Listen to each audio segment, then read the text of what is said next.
Peace, peace to you and yours. Peace to you and yours. This is Know the Ledge Radio, and you are now rocking with the best. I mean, this is Know the Ledge TV. All right, Know the Ledge Media. Peace, peace to you and yours. All peace right. To you and yours. Tough Talk Tuesday. This is Know the Ledge Radio. Welcome back to another episode. The best. I mean, this is Know the Ledge TV. All right, Know the Ledge Media. Peace, peace to you and yours. All peace to you and yours. Tough Talk Tuesday. This is Know the Ledge Radio. Welcome back to another episode. The best. I mean, this is Know the Ledge TV. All right, Know the Ledge Media. Peace, peace to you and yours. 1 second. All right, shout out to the chat. Shout out to y'all. Let me know if everything is coming through clear. Let me know if the audio is good. All right. Let me know what's good. Give me a thumbs up if the audio is good, y'all.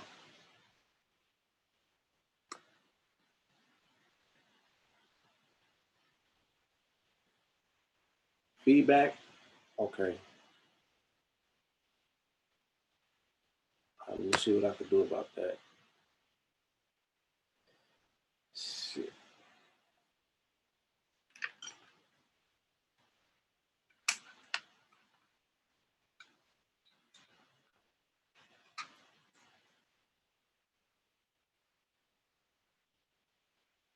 Is it better now?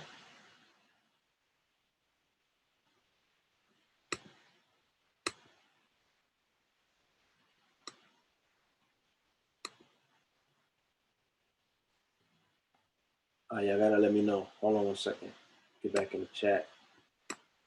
Let me know if the feedback, if there's any feedback. Is it better? It's good now. Go. Thumbs up. Appreciate y'all. I ain't gonna waste none of your time. I'm gonna go and open the line for my co-host. I do have announcements to make, but at least let me get the brother in the building. Okay. Then I'll make these announcements.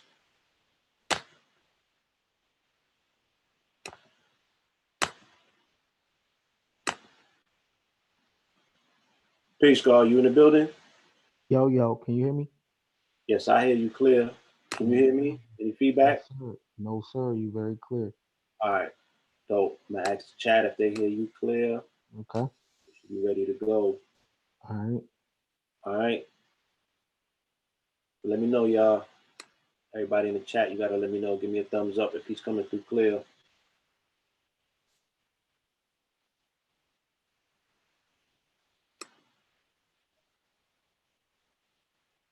Give me a thumbs up if the audio is good, y'all.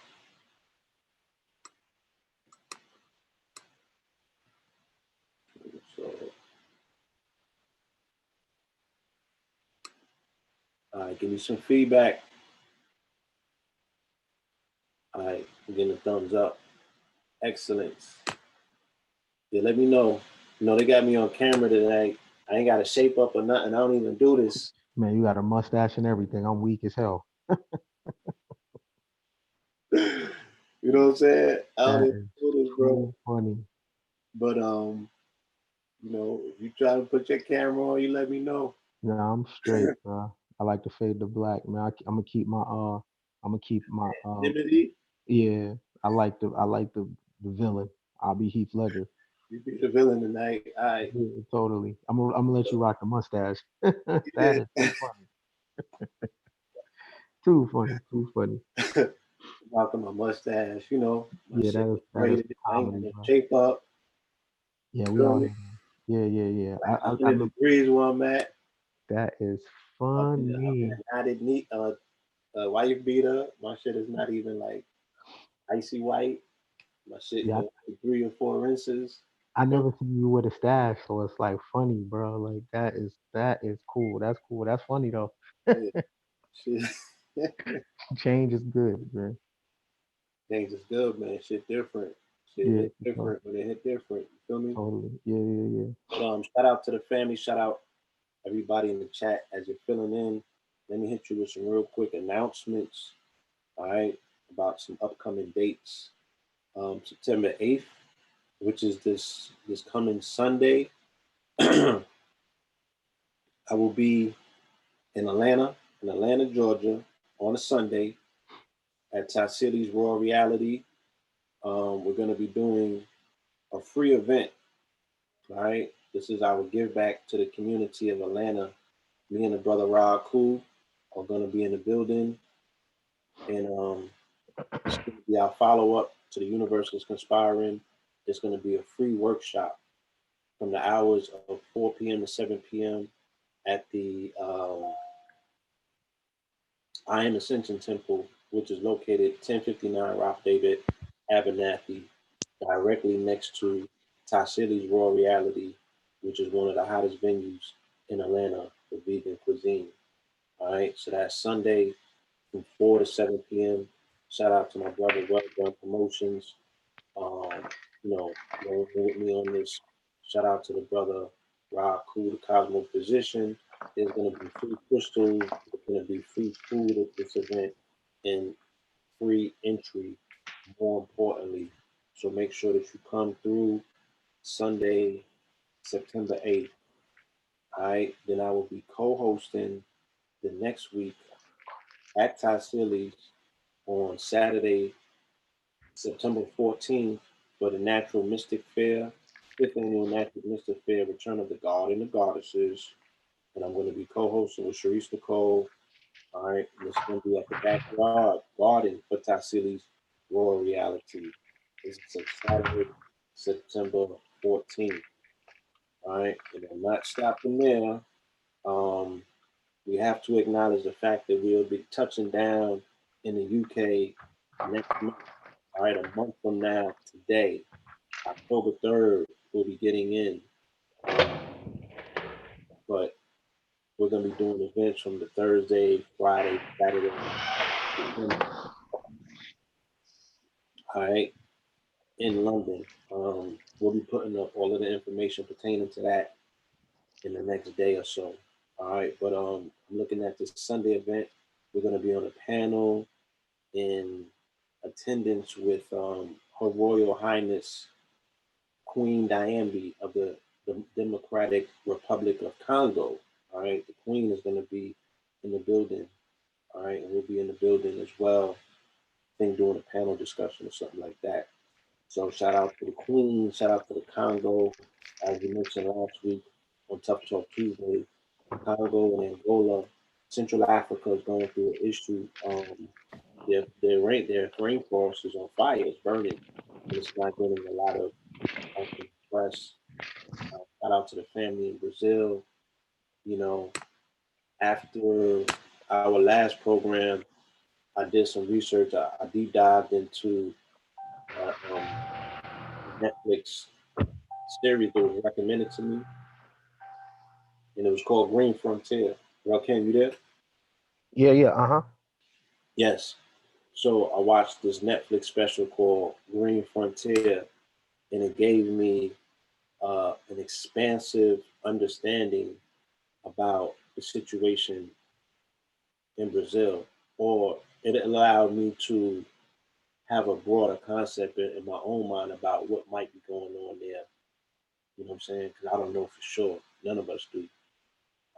But I got a better idea, about the friction caused between Christianity, capitalism, and culture. You know what I'm saying? And when those three things kind of like when those lanes, you know what I'm saying? It's like you in that whip, you got a new candy painted job on your shit, and you veering out of your lane and you banging on the side of the wall. You know, it's it's not a pretty thing. So I highly recommend that web series on Netflix. It's called Green Frontier. It's subtitled, so you got to follow the entirety of the series. By reading it, following the narrative, following the story. The storyline is very interesting. You know what I mean? But yeah, I caught that. Caught a few other things, and haven't seen too many updates on the situation in Brazil.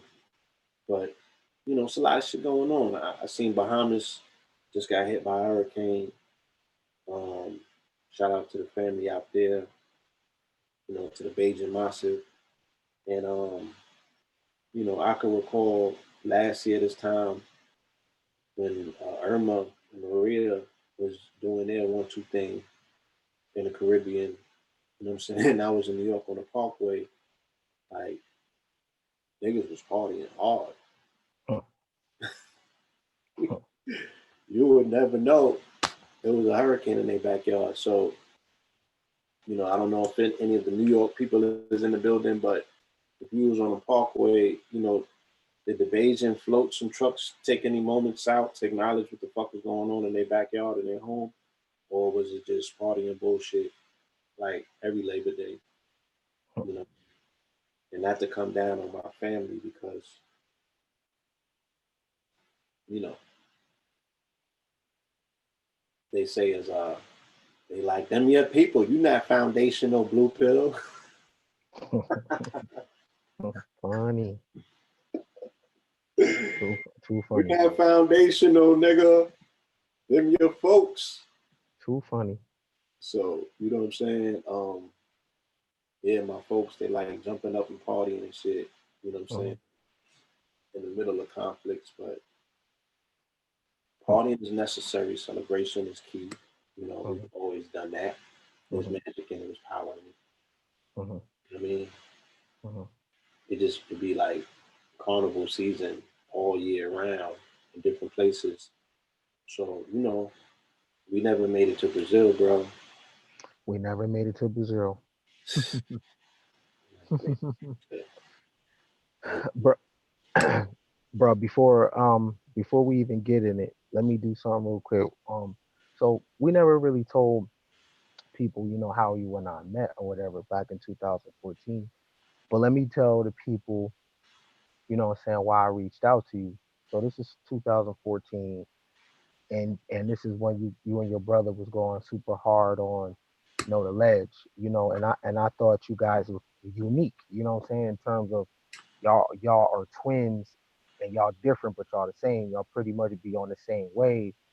And then you and I reached out, we hit the Gem Fest, you know what I'm saying? And from there, when I seen you, your bro, everybody, I always looked at y'all would have an incredible value. So my words that I'm about to say, this is this is all from me. So anybody could come to me if they got some smoke, or this is my opinion, or not even my opinion, this is a statement. So when I seen you and your bro, I'm like, yo, you guys got value with Know the Ledge. Y'all were pretty much Taj Tariq Bey. A lot of the more science in the early years, a lot of that shit was coming from Know the Ledge radio. I know for a fact that whether people agree with someone like Taj Tariq Bey or not, they never heard that shit before, yeah, especially if you wasn't from the Northeast. You didn't know nothing about delegation of authority orders.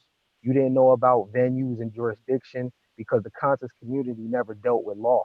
It always dealt with Pan Africanism, being black, melanin. It never dealt with that shit. And you and your bro with y'all platform, y'all was coming with, different people. Even when you guys was doing the blog talk, it was different people. Then, finding out the history of you, your mom, Dr. Sabi, KT, all that. And you guys have put in like major work. So, fast forward. The other day, your brother's on, and I get on because I get the recommendations. It's hmm 800 people listening to your brother talk. And he been going hard lately. He came through with that might is right. I didn't even know about that. And that's the way I think. I didn't even know about that. You know what I'm saying? So hmm he dug that one up. I'm the old book dude. Yo, you gotta read this, you gotta read that, right? So he been going hard lately. And there was 800 people on there. And then I was like, yo, you know what? These motherfuckers is disrespectful, yo. Red pill, blue pill, mama pill, KT arts degree, hell, even brother Rich Page. Yo, these people should never, ever, ever open their mouth and have to ask you motherfuckers for a cash app. Now, this ain't red didn't tell me to say this, blue didn't tell me to say this. This me. Now, y'all don't gotta like me. I don't give a fuck. This is 100. Red Pill had 800 people on that chat, and he going in Mondays, Thursdays. He could be doing something else for his time. He should never, ever have to ask none of y'all for no cash app. Blue Pill should never, ever, ever have to ask y'all for no cash app. You know why? Because they've been doing this shit 20 years. Now, if they was in corporate America for 20 years, you know what kind of severance package that comes with? Y'all hella disrespectful. You feel me? Because Blue could be doing something else with his time. Red could be doing something else with his time. Their mother could be doing something else with their time. You feel me? This is how y'all treat y'all people. That's hella whack. But I see everybody in the comment section eating, and I'm just observing. Every time these motherfuckers go live, it should be $1,000. 800 people, that's $1 a head. Y'all got some nerve. And this Ken BRISBON talking. You feel me? A Rashid should never have to ask for nothing. Brother Panic should never have to ask for nothing. None of these people should never have to ask for nothing. This how y'all do y'all people. All that man hours that they putting it down. This tough talk, I'm gonna keep it a stack. Mama Pill, who next to Dr. Sabi? Mama. Really? Mama Pill? She's still walking around. Now, if she was a white woman, she would be well compensated. Retirement plan. People would be bowing down on her feet when she come through.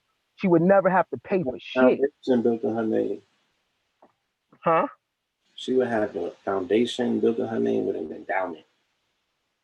Come on, man.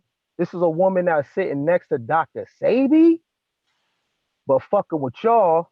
You know what I'm saying? People gotta in their 40s and 50s and 60s, they gotta work harder than they was in their 20s. Why?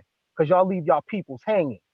Y'all so scared of money, so talking about the white man, you know what I'm saying? So fucking ashy that you got your peoples out here and they and don't forget these people are entrepreneurs. Don't you look at them as brother and conscious so much that you forget that they don't go to work in the morning. They gotta make their money. That's hella disrespectful. You know what I'm saying? And this is my views. Like I said, this is not representative of none of nobody in that family or nobody from that community. But I've done watched people put it down, give fire lectures. They could be doing other shit with their motherfucking time. You know what I mean? Period. And Blue, I'm saying this because I respect the game. When I seen Iceberg Slim in California and Frisco on Fillmore, not Iceberg Slim, but Fillmore Slim on I seen him on Fillmore Avenue. Somebody pointed was like, yo, that's Fillmore. I know who Fillmore is. You know what I'm saying? One of the greatest pimps ever. That's shit I respect. I don't give a fuck what nobody think. You know what I did, bro? I ran up on him and told that man, sir, no disrespect. I don't know if you need it or not. I don't, bro. I swear I didn't know how much money I had in my pocket, but there was some hundos in there. I just reached in my pocket and gave him every single thing in my pocket. And was like, yo, no disrespect. I'm just letting you know, young niggas out here listening, and I'm respecting the game.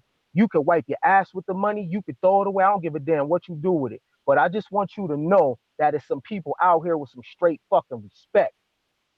Period. If you put it down in a game and you could be doing something else, many times you risking your freedom, you risking your livelihood, Blue. I remember you got locked up over there by the Apollo. You ain't have to be out there. You know what I'm saying? And if you put it down in the game, it's the people's obligation to make sure you good. Every single time a red pill got 800 people on there, everybody should be given $1. He ain't got to do that. He already gave 20 years. What more do you want from people? And it ain't just red pill or blue pill, mama pill. It's anybody and anything. You know what I'm saying? People in the chat are putting it down, and whatever they do, you should be compensated. This working for free shit, the people, fuck the people. If the people can't, yo, this got to be an interdependent relationship. Blue pill brought niggas the 44 concept. You ain't never heard that shit nowhere else. Keep it a stack. You ain't never heard that shit. And just on the strength for that, dig in your motherfucking pockets, because you niggas got the paper. Every one of you got cable. You gonna spend it somewhere. Spend it with your peoples. And again, that's Ken BRISBON talking. These are my words. And it's tough talking. I gotta keep it real, because that's a fucking travesty. You niggas need to be ashamed of yourself. You so motherfucking conscious that you're fake. Straight like that. Fuck a book, nigga. Fuck a metal netter, nigga. I'm saying that shit. Fuck that. That don't make you real, nigga. Give a fuck how many libations you pour. Bobby Hemmitt's supposed to die rich. Phil Valentine supposed to die rich. The man ain't supposed to lift a finger to do nothing ever again. Nigga, Phil Valentine start you off with a 10,000 word dissertation before he even get in his lecture. Them joints he used to do in what was that? Blue Long Island at the university. Long Island University, yeah. Nigga, Phil Valentine said Obama was Malcolm X's son. You ain't never heard nobody say that. And it made you look at that nigga like, I don't know. It made you look at him at every angle. Yeah. Wait a But minute. I'm off my soapbox. I'm off my soapbox. But I had to say that, bro, because even though you my dude, I respect it. You know what I'm saying? And I know the majority of people on this platform, they coming from y'all. And I'm just saying, I want all my niggas rich. You feel me?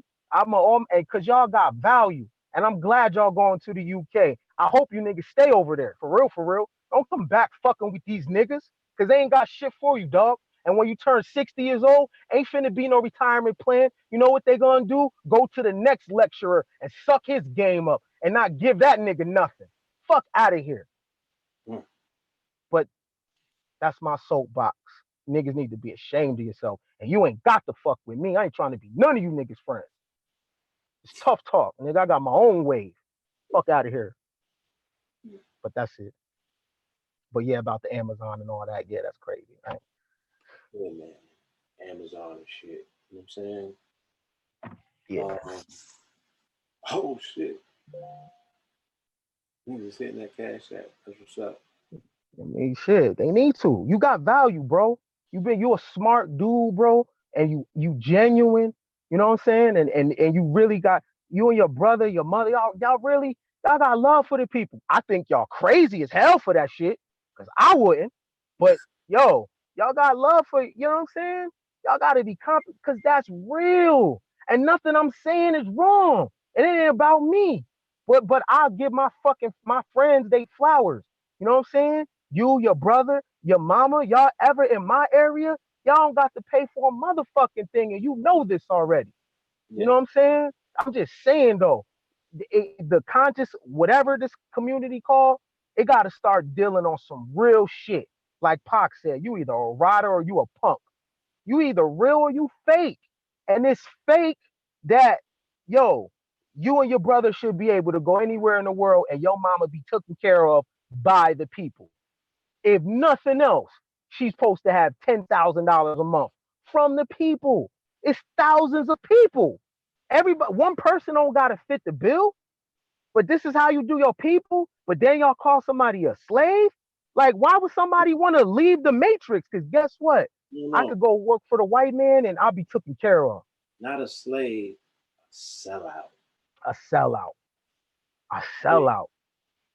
If they see people get in position, and the first thing that them people say is, "Look, I'm gonna secure the bag for me and mine." What I'm saying, they could be saying that in their heart. They could be telling the people something different, like, "Oh, this is for social injustice," but they making sure that them and their downline is good for the next 3 generations. That's what the quote unquote people produce. You know what I'm saying? Hmm. Because the motherfucker be like, what, I'm gonna empower y'all to do what? For why? What y'all gonna do with that? You know what I'm saying? Like, Uh-huh. what have they shown to their quote unquote leaders that make them feel worthy to die for? Hmm. And the dying is not just literal.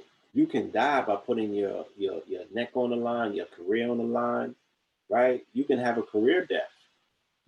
You know what I'm saying? You can have a Uh-huh. Uh-huh. social death, Uh-huh. right? We just Uh-huh. talking suicide. We talking getting on the cross. We're talking sacrifice. You know what I mean? Uh-huh. Like, why would one want to go about and give a great sacrifice for people that they don't seem worthy of that particular level of sacrifice? And I'm not saying that you're not people. I'm just saying that if you step back and look at how some of the people who are either appointed leaders or self-appointed leaders or perceived to be leaders because of large numbers of followings or album sales, how they end up doing people, the quote unquote the people, that ambiguous term, you know, this is the shit that, you know, that you gotta look at the end of the day to see where take a metric of where we are at in this day and time as once again as a quote unquote people, and then you can easily see why the shit that takes place. There's no mystery to me. You feel me? Totally. And you I mean, know, denial. yeah. Yeah. And again, you know what I'm saying? I got that out, and for now I got that out. I got some nigga in me too. So now I'm gonna apologize to the platform for it coming out like that. But I'm just saying though, for future people coming that's about to do this work, y'all gotta make it look cool, yo. Y'all gotta make it look like, you know what? There's a win on this side too. You know what I'm saying? There's a win on this side too. Blue, I didn't know nothing about the boule until I heard Steve Coakley, dog. Me neither. Facts. I didn't know about that, fam. You know what I'm saying? I never been to Egypt. I seen Ashraf Kwesi. Like, bro, he's pointing at stone and telling a story. These is mutants, man. You know what Fan, I'm saying? You fan. know what I'm to the point where when I came into consciousness, right, or what we call, because it wasn't a community when I came in, right? I had to put those pieces together. Shout out to Black Dot. But when I came into this field of study and research, right, I came from, I was in the, I can say I had one foot in the street, but I was in corporate, and it's not even the Sony shit. We talking 2000, 2001. I was working with Mike Tyson, so I was around all of the glitz and glamour that you could shake a motherfucking stick at. But the power of words and imagery, it was two VHSs because there wasn't DVDs at the time. It was two VHSs that knocked me because I was on the fence. These knocked me off the fence on the other side was uncharted territory. And that was Bill Valentine, X-Men Decoded, right? Ashra Kwesi, African Origins of Christianity. When I seen this melanated man in the fucking sands of Kemet, right? Crazy. The sands Crazy. have receded now, and he could point to the brick face stucco pyramid Yeah, crazy. and show stories that was in the Bible on the fucking pyramid that been there so long that they was buried by sand. I was like, that's it. I'm through. You feel me? I'm through. I'm through with the streets. I was like, there's something out here that I don't know about. About me. Yeah. Me and mine. And that shit made me feel naked. Yeah. And I ain't never felt like that in my life. What year was that, Blue? At that point, it was 2000. 2000. That's damn near 20 years ago. This was after the Matrix, yeah. Yeah. The Matrix shook me up, but I wasn't fully woke yet. I wasn't fully all the way committed to say, man, I'm tired of partying. I'm tired of these women throwing themselves. I'm tired of having free. I was not tired of that shit yet. You know what I'm saying? Right, for sure. That was, you know, what means the world to you. Right. To me, that was life. That was living. Right. You could go anywhere and do anything at any time. You feel me? Money was not, it wasn't an issue. Like, but coming into that level of information and knowing that I did not know that, I was like, I don't know that. That's some new shit. You know what I'm saying? I ain't seen that in the Dr. York scroll or nothing yet. Because you could dip out every now and then, you know, snatch a scroll from a nigga, and you know, in between going to do your dirt, you reading the scroll, you feel like I put my 2 hours in, I'm good. Yeah. We listen to Farrakhan on the way to do stings and you know, juxes and dirt and shit like that. We were listening to Farrakhan. That was our pittance. Yeah. We did our 3 hours. But when I heard Ashra Kwesi, yeah, they used to go in on them VHS tapes too, bro. His passion for it. Yeah. His passion, the intensity, the way that he was going in. I was like, nah, I need to research and study more. You know what I'm saying? And that was not the cool thing to do because I didn't have no peer group doing that. Nobody else. I had to do all of these things on my own. I had to forge a relationship with my VHS distributor. One of them was on Decal in Flatbush. That was Shabazz, and the other one was an Albemarle on Flatbush, and that was a Ross. His brother's name was Infinity. He had a brother with him in Phoenix, and that's how I built my catalog up. And Mine, mine was York, bro. My man passed me he had went to Atlanta. He went to Georgia for the army. So I'm 17, you know what I'm saying? I got my childhood issues, you know, dysfunctional family, the regular black app shit. And I'm about 17, 18. Bro, he passed me The Science of Creation. And that was I a seen, scroll. huh? That was a scroll. Yeah, the Oh, why? Yeah, Dr. York, bro. He passed me the Science of Creation, my nigga. This is like '01, '02, yeah. and I seen this man in there, bro, looking ancient as fuck, and I just never seen nothing like that, dog. And he talking about how he planet hopped, how he, you know, I'm already imaginative nigga anyway, and he got pictures of these black people on other planets. Yeah. Yo, B, he got a pig in there and dissecting where a pig come from. I mean, it's the science of creation of how he was breaking down how the earth was made in such a way that I never heard, fam. You know, I'm a high school dropout. I didn't know none of this shit. And the way he bust that down, that forever turned me out, my nigga. I was turned out from there. And I was like, holy shit, you know what I mean? And see me, bro, I'm not afraid to look at people look at niggas the way we look at crackers, meaning like this. I'm not afraid to look at you and your brother how people look at Elon Musk. I'm not afraid to look at A.A. Rashid like people look at Mark Zuckerberg. I'm not afraid to look at Brother Rich's channel the same way uh uh people look at Joe Rogan. Mm-hmm. You feel me? So that means I hold people in high regard and high esteem.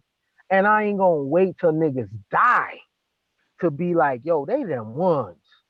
But it's one thing for me to say them ones, and it's another thing for people to be like, yo, they them ones, and not just say it out the mouth, but come through, yo, bro, $1, $2.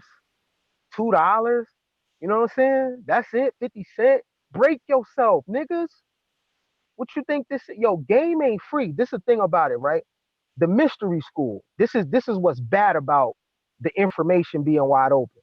The mystery school. To be in it, you had to go through initiation. You had to prove you was worthy of light. You had to prove you was worthy of information. But now people breaking down shit that's in the occult for the free ski. So now people feel like they ain't got to break themselves for nothing. You got the game twisted.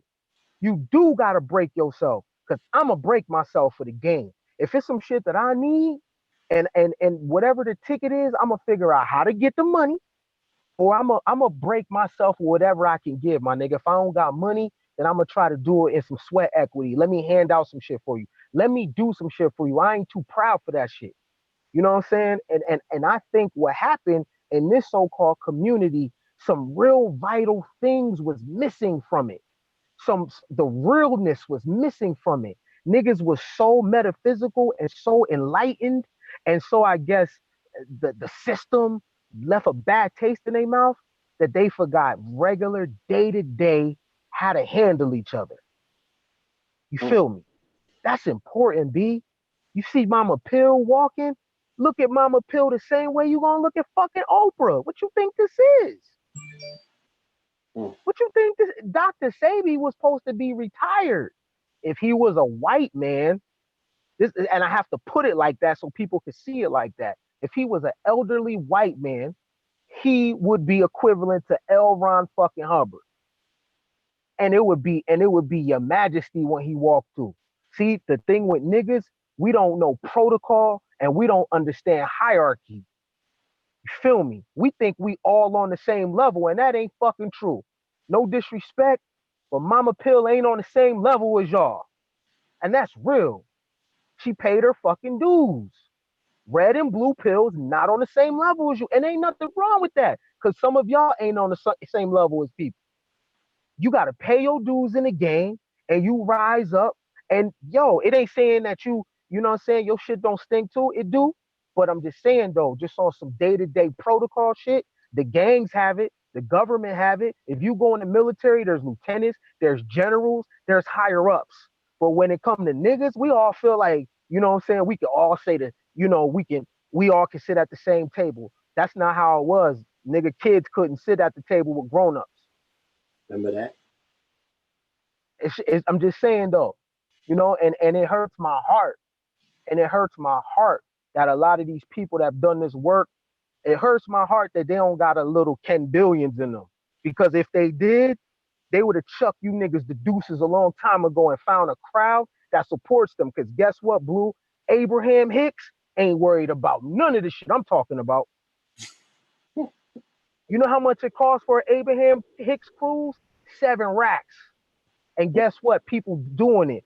When Wayne Dyer used to speak at A-Life, my nigga, and Wanderlust, boy, oh boy, them people show reverence to these people while they was alive.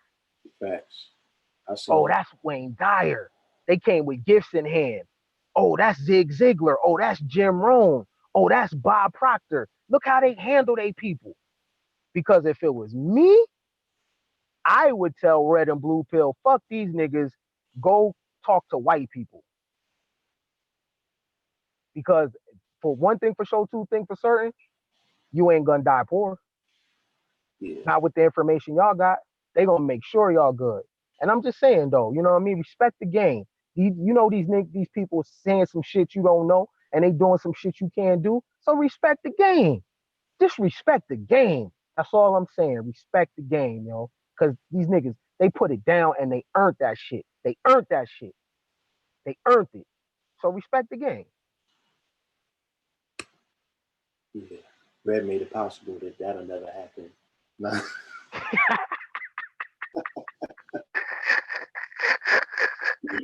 He's like, stop the lecture. Play back the jumbo screen.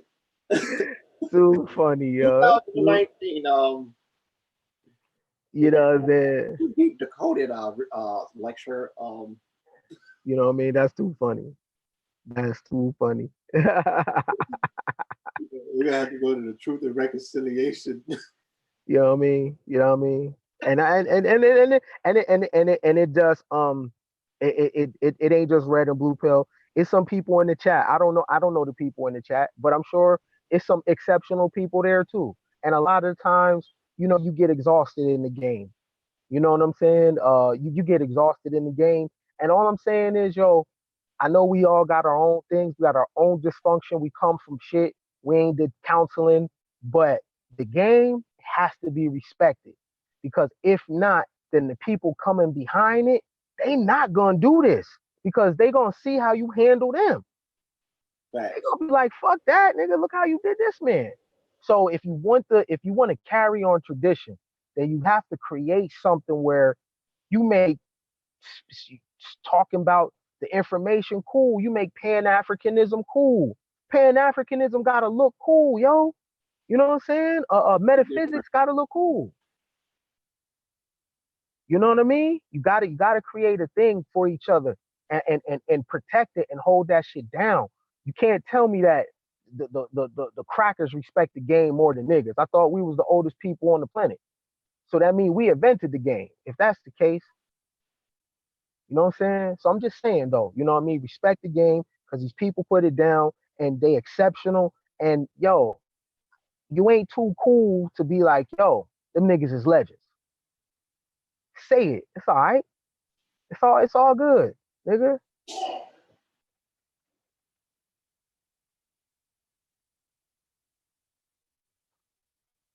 You know? Yes, So, indeed. but yeah, man, Blue, other than that, man, what's good with you? Man, like I said, Congratulations on the UK too, bro. That's, you know what I'm saying? That's great, bro. That's good. Look, y'all need that. You know what I'm saying? Y'all earned that. You know what I mean? To spread y'all wings, plant y'all flags. You know what I'm saying? I feel like y'all done put it down for enough where, y'all can leave this shit for a second, man, and go set yourself up some other place. You know what I mean? Because why not, yo? You know what I yeah, mean? Let niggas get a dub out here. it's overdue. You know what I'm saying? But the time has come. They've been promising to bring us out for a minute, and it's about to be realized. And you know, I know that once we touch down, you know what I'm saying, it's gonna open up the rest of the globe. So everything is falling into plan in regards to what we perceive 2020 to be about in our 44th cycle. Feel me? Mama Pill got some amazing things coming.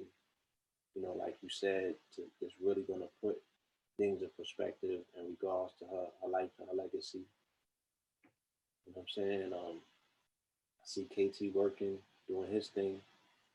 So I got a tough question for you though. Since the yes, tough sir. talk. All right, so let's get into it. I got on my soapbox, and that's what it is. So now look, Yeah. so Blue. So recently, you seen the thing with Paul Mooney come out, right? Mm-hmm. All right, so let's have a real conversation. So Mm-hmm. if it's true about what Paul Mooney did, and it's a lot of Paul Mooney's, do you throw these people away, or is it time where we're like, okay, this is something, this sexual deviancy is something that's in a lot of people. Do you throw them away? Do you just kill them, kill everybody? Or do we actually figure out how to address this issue? Because it keeps popping up. It popped up in our homes, it popped up in the church, it's popping up everywhere where there is a primal thing in people. What do we do with that? What's your opinions on that? I think you spoke elaborately on it last week, and I've been dwelling on that conversation since, because I've been looking at the examples that are popping off in society. Um, you know, and there's a confluence of things going on here, right? I watched a documentary the other day about how Brazil as a country was actually created. You know what I'm saying? Um, by the Portuguese. Brazil was named Brazil after the Brazil tree, of which initially when they came over there, that was one of their main stocks, right, or one of their main imports. But the Portuguese didn't bring in women, right? The Mm-hmm. men came over there and they ravished. You know what I'm saying? They ran through the population of quote unquote slaves and indigenous folk, and they created Mm-hmm. an entirely new population. So I had watched the documentary, but then I remember watching City of Gods when they was pretty much explaining why Brazil is very susceptible to anal. A lot of people got introduced to anal by way of porn. You know what I'm saying? Mm-hmm. In the wave of Latino slash Brazilian porn that came into the hood about '03, '04, '05, around them times.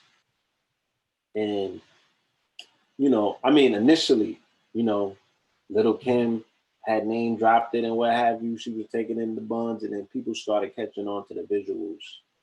You know what I'm saying, with the porn and shit like that, right? And then the way that they explained it in City of Gods, they was like, that's how Portuguese men was giving it up, right? Because a lot of them were on the bicurious side to begin with, so that's how they was going about, their sexual exploits. And when they brought it into whatever they was bringing it into in regards to the women, that's how Mm-hmm. they was giving it up. So that's kind of something that came out of that experience. Um, Tariq Nasheed has been talking about doing the buck breaking documentary for a minute now. He got into his explanations. You know what I'm saying? Um, my shorty was telling me that she saw Goodbye Uncle Tom for the first time recently. you know, that was kind of an expose for people in my particular age group, when we came into contact with that movie, that kind of put things into a new light. Like, wait, they was doing that to black men? Mm-hmm. You feel me? Mm-hmm. Juxtaposed with the conversation that Jadena and Malik Yoba's having over national airwaves about homosexuality and it being African or indigenous. That's what Jadena, that's his name, I'm saying it right. Mm-hmm. He was saying that when Malik Yoba is saying he's attracted to trans women, but he's heterosexual, right? Mm-hmm. So all of this confluence of conversations are taking place in my mind while I'm shifting through reading all of this other news and doing all of this other research. And I'm like, if it's something, okay, and then, you know, then like for whatever reason, like every movie that I watched this weekend, I was binging on some stuff. All of this shit had rape scenes in it, right? Mm-hmm. And I watched it with new eyes. Once Upon a Time in America, I watched that with new eyes, right? I'm like, damn, I ain't really understand. The Noodles was a straight up rapist after he came home from jail, right? Um, what else? I had watched Players Club again, right? Nigga had a 44 jersey on. Funny, funny, funny. Too funny. Right? He raped Ebony. I Mm-hmm. was binging Snowfall to catch up because I missed the whole shit, right? First series. Mm-hmm. You know what I'm saying? What's homie's name? I forget his name, right? He raped dude and shit in the first or the second episode, right? So everything has this expression of dominance, sexual dominance by way of rape. You know what I'm saying? Um, and then we get into this place where they're identifying, right? Because it also goes with the 1619 project, right? Keyword project, right? And this conversation about post-traumatic this or post-traumatic that. And I'm like, well, what did the European or the colonizer insert inside of the melanated man that has now incubated for such a period of time that it has started to fester and show its face in public, right? No longer in the darkness, but in public, okay? And I can't help but think that there's some component of the way that he introduced sexuality, right, to our people that, you know, we are now expressing that level of, because it's like it would be cool to say, yo, we know that we were always sexually active creatures, you know what I'm saying? But if you go back to the continent and you ask some of the ancestors, like, well, was Shorty taking it in the buns? You know, was she deep? You know what I'm saying? Like, for what I understand of my research, these were not the things that we were doing, right? We weren't even quote unquote French kissing. I would love to know, you know, what a description of our sexual interactions look like pre our interface or interactions with these particular colonizers. But it don't matter because this is where we're at right now. You know what I'm saying? We're at this place and we're dealing with these things that have been labeled deviancies.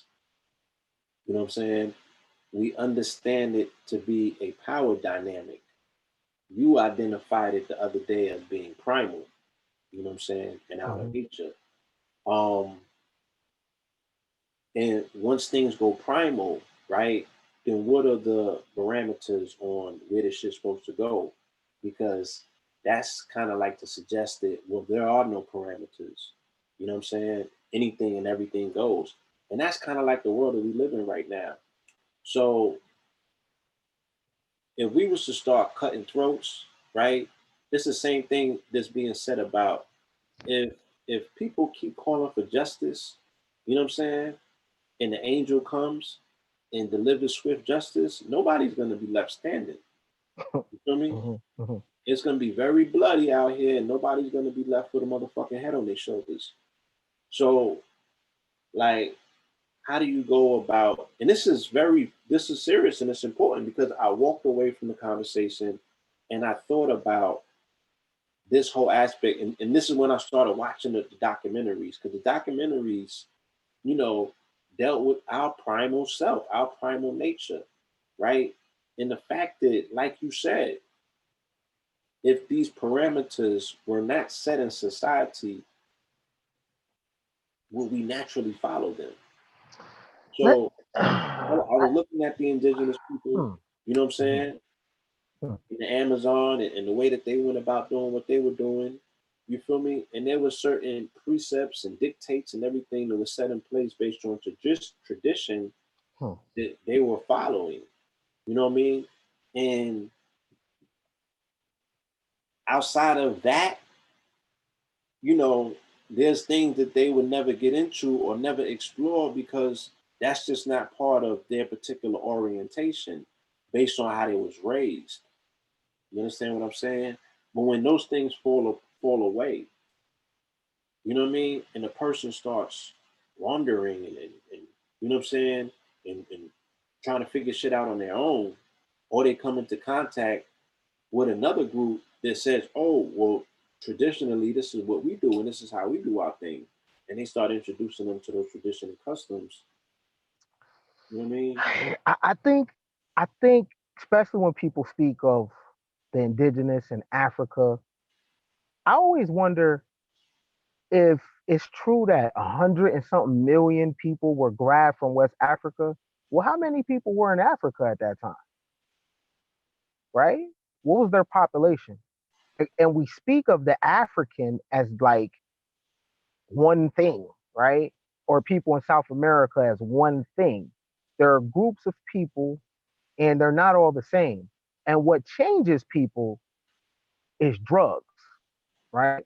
Because what drugs does is it starts to open up things in your creativity. Okay. So if one culture is experimenting with a mushroom, I guarantee it's going to change their sexual behavior, right? That's one thing that we see is that when people are sober and then when they're under the influence or something, the sex doesn't look the same. That's very important. Very, very, very important to consider, right? That's one thing. Another thing is it's very hard for us to look at the world without religion. So if the three world religions have been dominating for 1500 to 2000 years, that's a very, very long time. And in this time, even the conscious community has this weird thing when it comes to sex. Sex is still nasty. We're still icky. We say the black woman is God, but she's not allowed to be a whore though. Mm-hmm. We say the black woman is God, but she got to put clothes on though. We say the black woman is God, but sis, you can't do a gangbang. Respect yourself. As if she's gonna go to hell. But I thought we was outside of religion. See, we have still carried religious components into the into so-called conscious community. People have left the church and left the mosque, but still took that kind of dynamic and applied it to being Pan-African or being conscious. Sex outside of children is an act, my nigga. That's all it is. It's not special. We want to make it feel special because human beings have this desire to make their life mean more. But sex ain't special, man. You know how I know? Because animals do it. Nothing special about it. It's not special. The clitoris is strictly for pleasure. Hold on. Let's be clear. Do animals? Because I don't know. I'm asking because I don't know. Mhm. Animals have recreational sex. No, they have sex based on a biological urge. Is it a pleasure, or do they have sex for the means of establishing social order and procreation? They don't even think that. They don't think it's something they do. It's innate, right? It's innate. Yeah, yeah, yeah, yeah, yeah. We can. As observers, yeah, we're looking at it and we're saying, right? I mean, because they hooked up you know, shit to their brains and all types of shit. Like, you know, so we can deduce from observation that this is what it's for, per se. Right? Because You uh-huh. know what I'm saying? Yeah. We have knowledge, bro. The example of so-called Adam and Eve in the garden. Oh shit, my eyes are open. That's knowledge, right? And what that does is like, okay, I have this rod right here, and this rod goes right there. Because yo, who who taught the original human being, the first man, who taught them about sex? How did they know to do that? Who taught them that? You know what I'm saying? Mm. The woman has to open her legs for you to see inside of her hole. So basically, it's an inverted triangle, right? The man can't directly see up under there that rod goes there. Who taught them that? Okay, so sex with us, it's for many things, but one thing it ain't though. It has nothing to do with being special. The person is special. You know what I'm saying? So if that means anything you do is gonna be special. When you ride your bike, you're special. If you a special motherfucker, that means everything you do is just special. The sex though, sex in general, man, it's cheap as fuck and it ain't special. But we apply religion thing to it. I'm saying that to segue into this. The only mistake Malik Yoba made, in my opinion, is that he hooked it up to black men. We need to do this. We need to do that. Black men ain't got to do a goddamn thing. You know what I'm saying? If that's his personal taste, personally, objectively, as an artist that I am, that ain't my wave, but ain't nothing wrong with it. That's his personal way that he is attracted to. It's a sex act, and I'll leave it at that. It's just sex, my nigga. It's Yeah. not. That's it. His mistake is applying that we saying black men we need to think. No, bro. If that's your stance, that's your stance. I'm a live and let die kind of person. I don't judge it in terms of, oh, that's nasty. Man, I got my own things. That's your thing. And I'll let you do that as long as it's not with the youth. That's it. That's where I draw the line because the youth can't make a firm decision whether this works for them or not. But if whatever you're doing is with an adult, bro, that's that's your business. Mm-hmm. That's your business, and you come differently. But see, I'm a atheist nigga slash spiritual nigga slash samurai nigga. But at the end of the day, I'm me, and I live outside the black app, so I can see clear. And I understand that human beings are attracted to each other. That's just what it is. See, I don't believe in real. I ain't going to no ain't no fucking God judging me at all. Mm-hmm. So I do what the fuck thou wilt, and in all capacities. If I like it, I'm doing it. Fuck everybody else. I'm a balanced hedonist. You know what I'm saying? So if it works for me, I'm going. If it ain't my thing, it ain't my thing. So I think it's what's weird, Blue, is as much as our technology is changing, people are very fucking primitive in their outrage. Like y'all still tripping off this? Y'all really tripping off a human being fucking another human being or attracted? It's a human being, Um, and if you know, I was not privy to this conversation. The one that's circling around Malik Yoba until a few days ago. me too. I don't think that the backlash that he received was from the fact that, you know, he was New York undercover. Mhm. He was New York undercover with trans because we've been hearing that about him for a minute. You know what I'm saying? Mhm. I think the blowback, right? No pun intended. It came. So he's supposed to laugh and shit like that. Ah. The blowback came from him politicizing his sexual preferences to now make it another talking point to attack heterosexual men, quote unquote, of which black heterosexual men, of which he says that he is a member of that demographic, but at the same time, it's the same talking points about, yo, y'all gotta come around to, X, Y, and Z. And this was also hinged upon a young man who lost his life. He took his life, I believe. The young man in Philadelphia. This is where this conversation initially stemmed from. You know, and it was said that he took his life because of the bullying. Right? There was a video that went viral where he was being castigated by some niggas on the corner. You know what I'm saying? It wasn't with that shit. Come to find out, allegedly he committed suicide because his the person that he was in a relationship with bounced on him, but he was abusive in that relationship. You know what I'm saying? And those relationships have a high percentage of abuse involved with it. You know, and is that always going to be considered toxic masculinity? You know what I'm saying? Is that always going to be pushed into that particular bin? Is that going to be a designation? Is that man that you're calling toxic, is he even considered heterosexual if he has a relationship with a trans woman?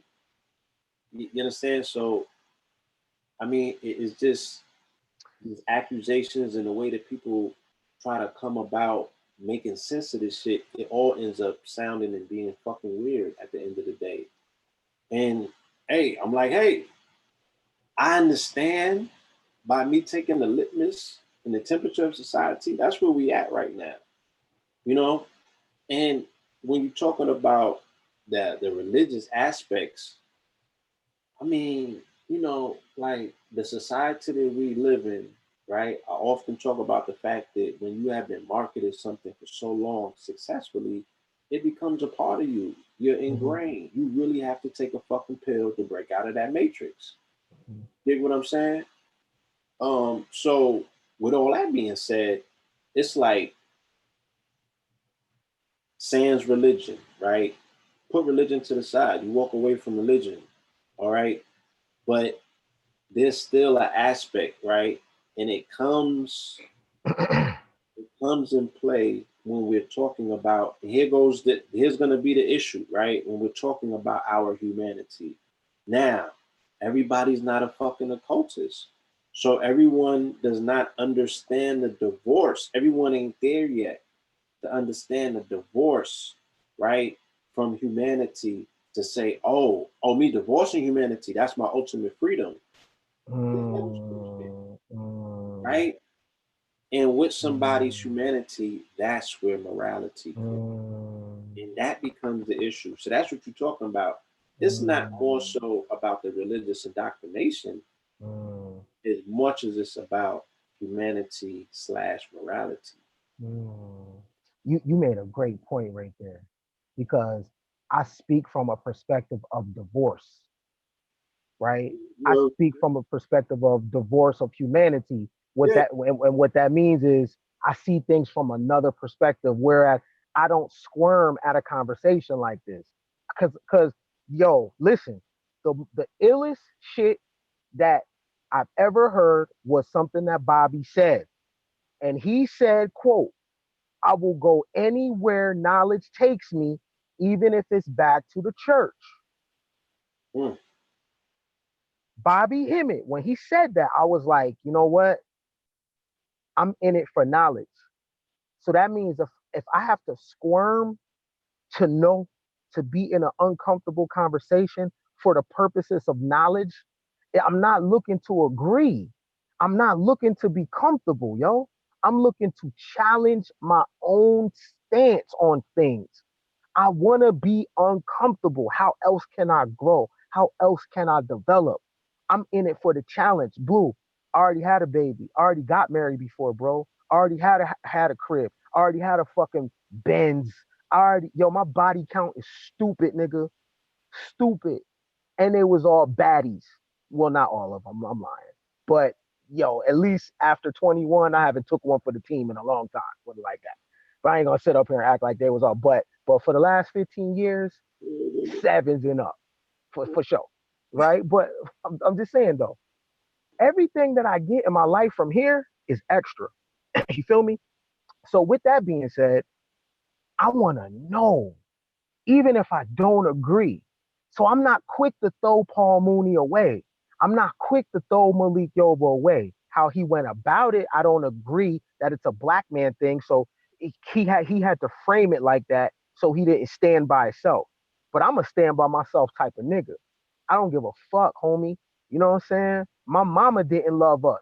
There is no hurt in the world that anybody can give me, nigga. I ain't have a connection with my mama. So what the fuck can the world do to me, right? So I'm not afraid to stand on something.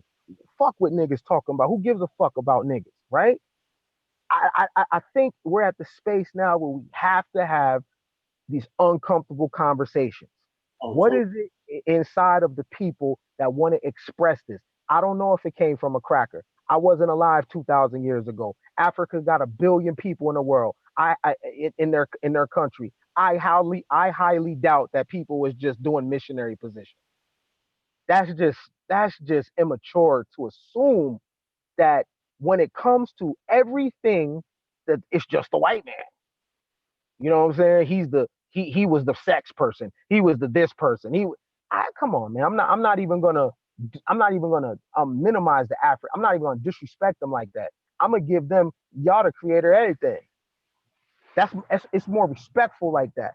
You feel me? But I think now we have to have a conversation like, what is this shit, and not be uncomfortable to have it. Yo, Blue, let's do you, let's let's let's go there, right? let's go there. Go there because this is what I was saying, right? And like I said, these stem from conversations that I have with my motherfucking self, right?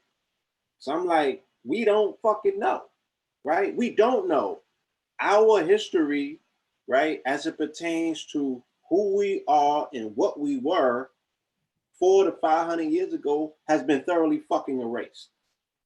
Let's start there. We are new fucking beings on this planet.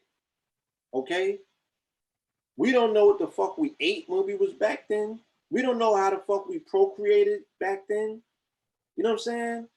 We don't know anything other than what's being told to us or what we can derive from some fucking pictorials that's on a cave somewhere or some other shit. Because ain't nobody running to motherfucking tell us nothing. Hmm. Yo, this who your people was, this where they came from, this what y'all did. We don't fucking know. We don't know. Other than I know that they had a semblance of some level of religion or tradition when they came over here, because that's the shit that they held on to in them fields that they were still practicing, right? Now, in terms of their sexual proclivities, we don't know because the shit got interrupted early on, right? Mm-hmm. So it's hard to say what carried over from us or from their interaction and interface with an invading species that was taking booty left and right. Mm-hmm. You dig what I'm saying? Mm-hmm. Now, look, dealing with science and natural selection and abnormalities in those particular selections, of course, there's going to be some shit that occurs. Scientifically, we have to understand that. You know what I'm saying?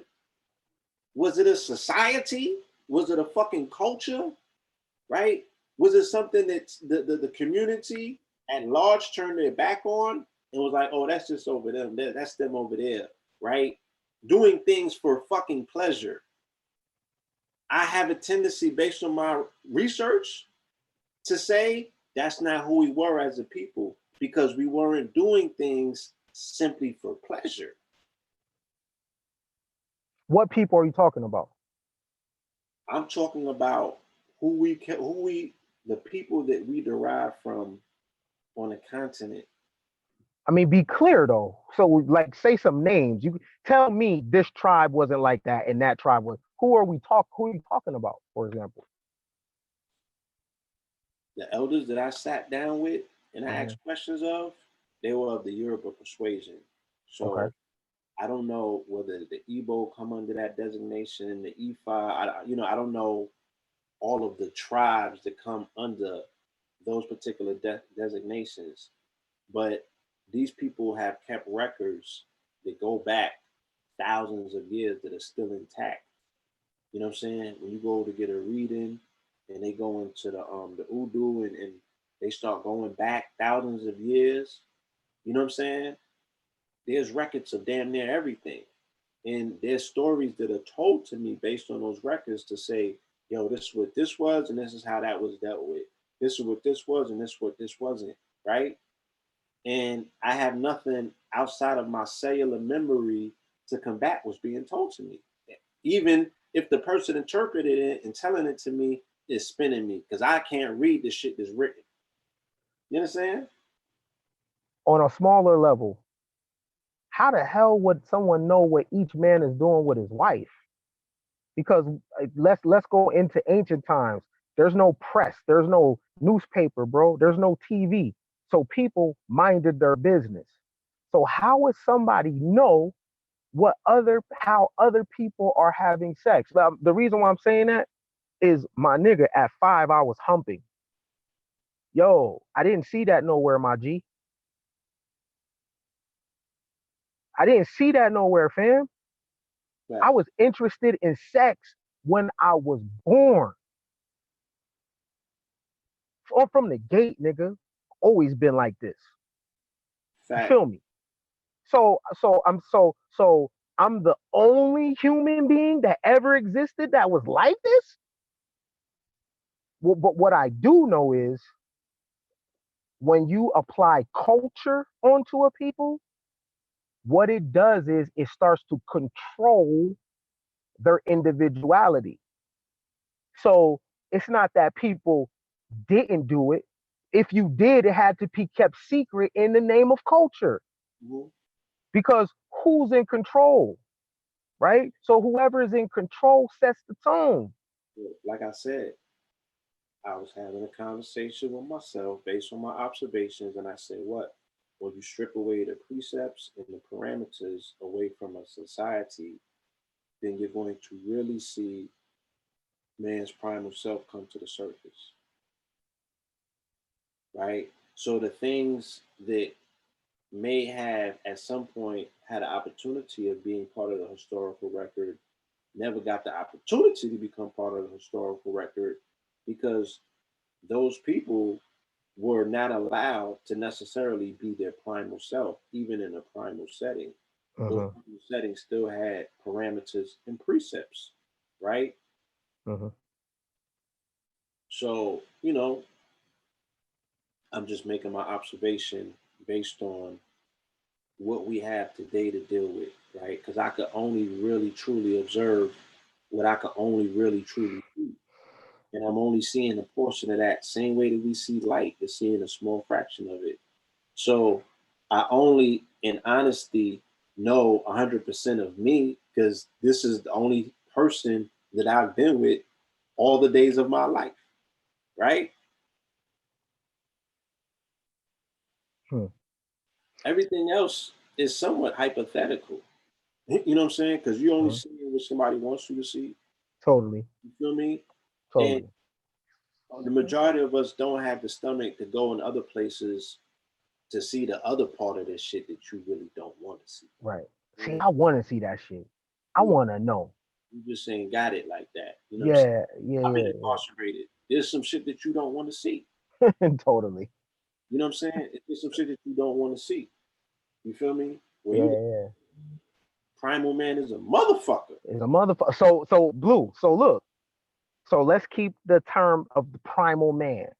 Mm-hmm. Look, you know General Butt Naked in Liberia. That's primal man, right? That's primal man. General Butt Naked.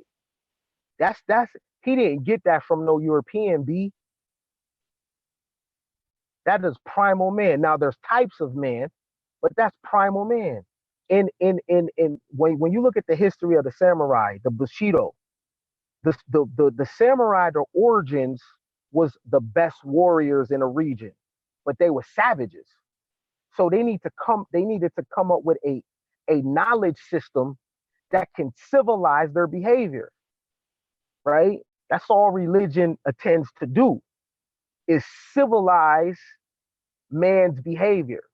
Because once you remove that shit, bro, you see the real world. See, we're not living in real world, bro. We're living in production. We're living in mass.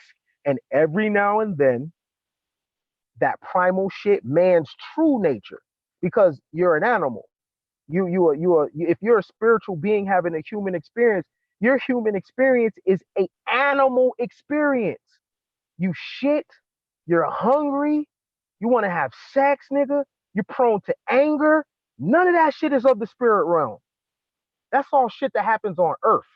Mm-hmm. And that same behavior is the same behavior that occurs in gorillas. They're hungry, they shit, they piss, they come, they fight, they get angry. Right. What's the difference? They have to establish boundaries, right? So they have dominance rituals. They have, you know, and all. Yeah, that shit is based on mating, Mm-hmm. right? So Mm-hmm.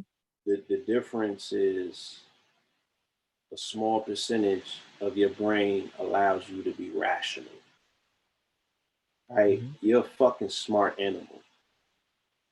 You have the ability to say, "Oh shit," in the mirror. There I am. Mm-hmm. You know what I mean? You have the ability to be like, "Oh shit, I'm here." So that's telling you that there's something in animation inside of us that's allowing us to do that. And because of our primal animal nature, we're always trying to give things more meaning. So we say, "Oh, sacred sex." Nigga, it's just sex. We want to make everything mean more because we are very upset about our animal parts of us. So this is why we be like, "Oh, that's lower self." But all of our dope shit comes from our lower self. Your babies come from your lower self. Where else did they come from? You know what I'm saying? When you're fellowshipping and drinking and being married, that's all lower self shit. Right. That's why I call myself root chakra poppy, nigga. I'm all root chakra, nigga. I'm in touch with that, and I'm cool with that because I understand that this is the death realm. I came here to play. Now everything in moderation, but for the most part, nigga, I ain't turning down shit by my collar. I'm only here for one reason and one reason only: to turn the fuck up, nigga, and then I'm gonna go my motherfucking way. And that's it. And guess what? My bones is gonna turn to dust, and it's gonna be a new group of people that take my place, nigga, and no one's gonna even know I was fucking here. So all this shit that oh, that's nasty. This, man, you're gonna be dead one day, no one even gonna know you here. It just is. It's just a human experience. It ain't good or bad. It just is. But who I really feel sorry for is black women, because they ain't allowed to fuck. They Mm-hmm. ain't allowed to do a motherfucking thing. They can't really hear like they want. They can't do nothing. Yo, Yeah. do you know I have had black women openly tell me, and it's crazy they couldn't share this with nobody, that they're interested in doing double penetration, bro. This tough talk. If ain't nobody scared, I'm gonna go there. I gotta say this shit. They can never say that. Number one, that a boyfriend is not gonna be with them. First of all, let me tell you something. If a woman's, if you a dude and a woman having a low body count makes you feel better about yourself, you a crab. Your whole manhood is trash because you need her to suppress her shit for you to feel like something. I'm the type of nigga, my nigga, I'll be with a straight porn star. If that's how me and her are rocking, I don't got no connection to sex. So if that's how and guess what? Can't nobody shade me. You know why? Because my existence ain't built off the nigga app or what niggas think. She wasn't a virgin when I met her anyway. So what, you fuck my bitch? What the fuck does that mean? That don't mean shit, my nigga, because my value is not based on her pussy. You feel me? So we live in a space where, okay, we left the church, we left the religion, but still the black woman can't do shit. She's still a whore. She still got to respect herself. All of her value and respect for herself is in her vagina. So that means it's okay if she don't follow her dreams. It's okay if she don't do nothing. It's totally fine if she's submissive. It's totally fine if she does nothing in the world with her life. But if she is not sexually active, oh my God, we think the world of her. Niggas love a woman that be like, I don't do nothing but go home and go to work. Niggas be like, oh yeah, that's wifey status. That's trash, yo. And I'm here to challenge that shit. I mean, bro, for all intents and purposes, Go ahead. if that's what she chooses to do, that's her decision. I mean, she might have her own level of orientation based on what she's experienced outside in the world to say, you know what, this is where I'm at with my shit. You know what I'm saying? I feel most comfortable going to work and going home until X, Y, and Z happens for me. You know what I'm saying? It's not the easiest terrain out here for women to be, you know, bumping into this and bumping into that. Now, being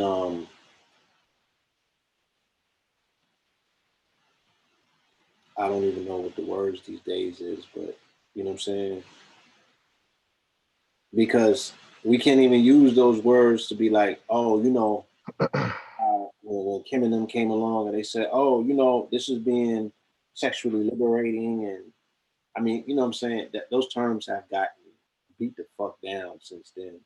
Mm. So I don't even want to pair it with that particular hashtag. But, you know, if a woman is, I'm just saying, there's, What? it's a light cold lockdown on both ends. Whether she wants to be open and expressive, you feel me? Or based on her interactions and interplay out here, she wants to be to herself. You feel me? Like she should be allowed to do both. You know what I'm saying? Right. I mean, we know once again, this is going back to religion. We know where the mitigation of her expression comes from, stems from. You know what I'm saying? She's not allowed to fully be herself based off religion. You know what I'm saying? Based off the fact that more so than they was looking to suppress the primal energy of the man, you know Hmm. what I'm saying?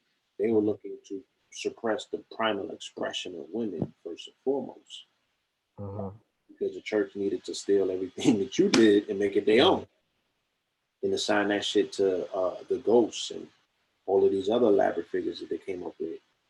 You know, so she's the casualty in this society, and it's always been like that. You know what I mean? The question is if we have any power to do anything about that. Totally. Hold on, it was a question. It was a question. Totally, Blue. It was going to follow up with, and if so, what is that power? Okay. The power is like this, just on an individual level. Yo, guy, Hello? can you hear me, bro? Can you hear me? Because my phone ring. Can you hear me? Now, Can you hear me? I hear you now. Uh huh. Okay. All right. So, guy gets with girl, and immediately, yo, you can skip friendship, my nigga, and go straight to love. You don't got to be a person's friend, right? Because love is a little bit your insanity a little bit. So you don't got to be a person's friend. So you take the human element away from the person immediately and go into possession. Because again, we're still walking Bibles. So even in our most freest sense, we still look at the woman from a perspective of biblical and uh, religious Religious connotation. mutation. We, Yeah. we still see her like that. We still use the words like a woman is supposed to be submissive as if that's her natural state, which is not. That's not true. Because when I look in the wild of female species around the rest of the world don't mimic that behavior. Um, so it comes from a conversation. We have to establish friendship, boo. No matter what, if I fuck with you, going back to being real again, I fuck with you. Tell me your stories, yo. I want to hear your life. No judgment, no shade, yo. I'm not with you for that. I'm with you because I fuck with you. And if I fuck with you, yo, your stories is your stories. You know what I'm saying? And you should be allowed to chop it up with me. And it's trust shit. You know what we do, my nigga? We want a girl to be a super hoe for us. And then we got something to say about how nasty she was. That's corny, yo. Do you want her to be a freak or not? I mean, That's corny. So there is a solution, and the solution is friendship. So a lot of niggas, people in general, women do it too, but we talking about men right now. We take the human element away. We don't see her as a human. We see her as our wife and our girlfriend, but not as a human. Two different things, my nigga. Because seeing her as a wife and a girlfriend, that's a software, right? So automatically you go from dating where we're all cool to being your husband. Now I'm checking your phone. What the fuck happened in the middle? How do possession. we how do we go from chilling, hanging out, having a great time with each other to now we're in a relationship? Now I'm in your fucking phone. But look, okay, because it crosses that level of a threshold, so now there's sex involved, right? Mhm, You trying to turn her out, she trying to turn you out, right? Let's say she got the best of you. You feel me? Now mhm, you in your feelings and you getting very possessive. mhm. You know what I'm saying? I mean, maybe that's an observation. You dig That's what true. I'm saying? But again, that's lack of self control. You You know what I'm don't saying? he's Is to it. huh? Both What's of it? us are using these terms or utilizing these terms, right? That especially in her particular dynamic, she was raised to believe that that's the epitome, that's the all in all. I love you, right? She was raised off Prince Charming. Mhm, She was raised off the princess narrative. You're telling her that you love her. She's expecting you to be Prince Charming to that mhm, degree. Oh, this is the mhm, man that's going to provide. This man is going to provide security. This mhm, man is going to provide um, a level of monogamous because I'm the one, right? I'm the mhm, one in his particular eyes. We don't have open conversations and we don't have any narratives that lend credence to um, polygamous relationships, you know what I'm saying, mhm, multiples or what have you. So mhm, the women are not even conditioned in society necessarily directly to think like that because there's no conversation that even prepare for that reality. Hold on. So here starts the indoctrination. You're telling her these things, we're throwing these words around. mhm, You know what I'm saying? mhm, They, for the most part, 8 out of 10 people that I meet don't even have a definition that goes along with that word. mhm. You know what I'm saying? It's riveting enough for you, like, okay, you really have an understanding of what that shit means. It's just something that we say these days. You Mhm. know, she's holding on to it, you holding on to it. You know what I'm saying? And then you start becoming insecure of that very thing, right? Because like you said, motherfucking door closed, you know what I'm saying? And she doing things to you, you know, Mhm. it put her in your mind in that particular designation. When you like, if this shit get outside, So look, so the insecurities with, I'm gonna beat your ass and all this other shit. Feel me? mhm. So Again, look, observation. So I'm open for discussion. I'm listening.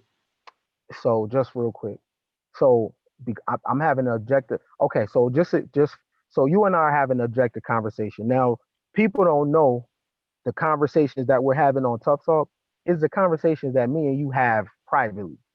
We just explore shit, right? We just throw shit out there to learn from each other, and we wanted to take it on a platform, right? So just so we're clear, because someone called me Captain Save a Hole. Come on, Now I have to go in some game shit just real quick. Motherfuckers pay a choosing fee to fuck with me. Let me be clear on that, nigga. I'm just having a conversation. See the mistake of what when we hear people talk, we have to compartmentalize them. We can't just listen. We have to take what they're saying and call them something and call them a name and put them somewhere. And you know why people do that, Blue? We need to put people in a place to make ourselves feel comfortable. We just can't have a build.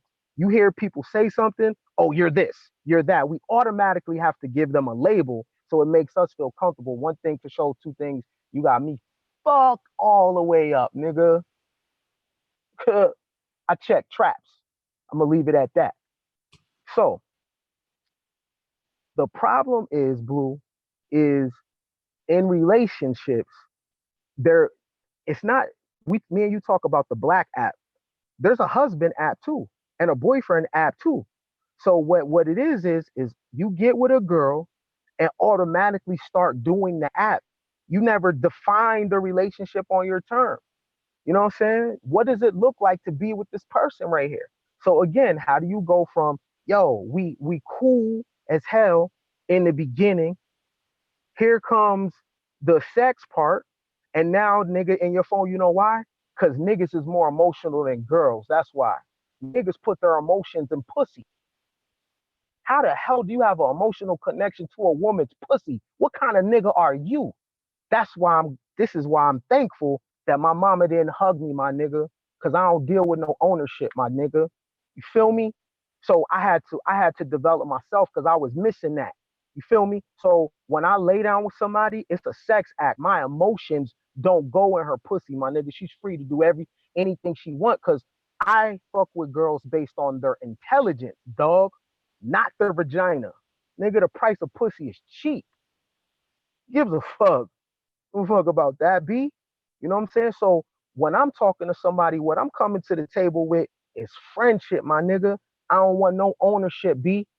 I'm trying to live to be 100 years old, bro. I don't need the stress. I don't need none of that shit.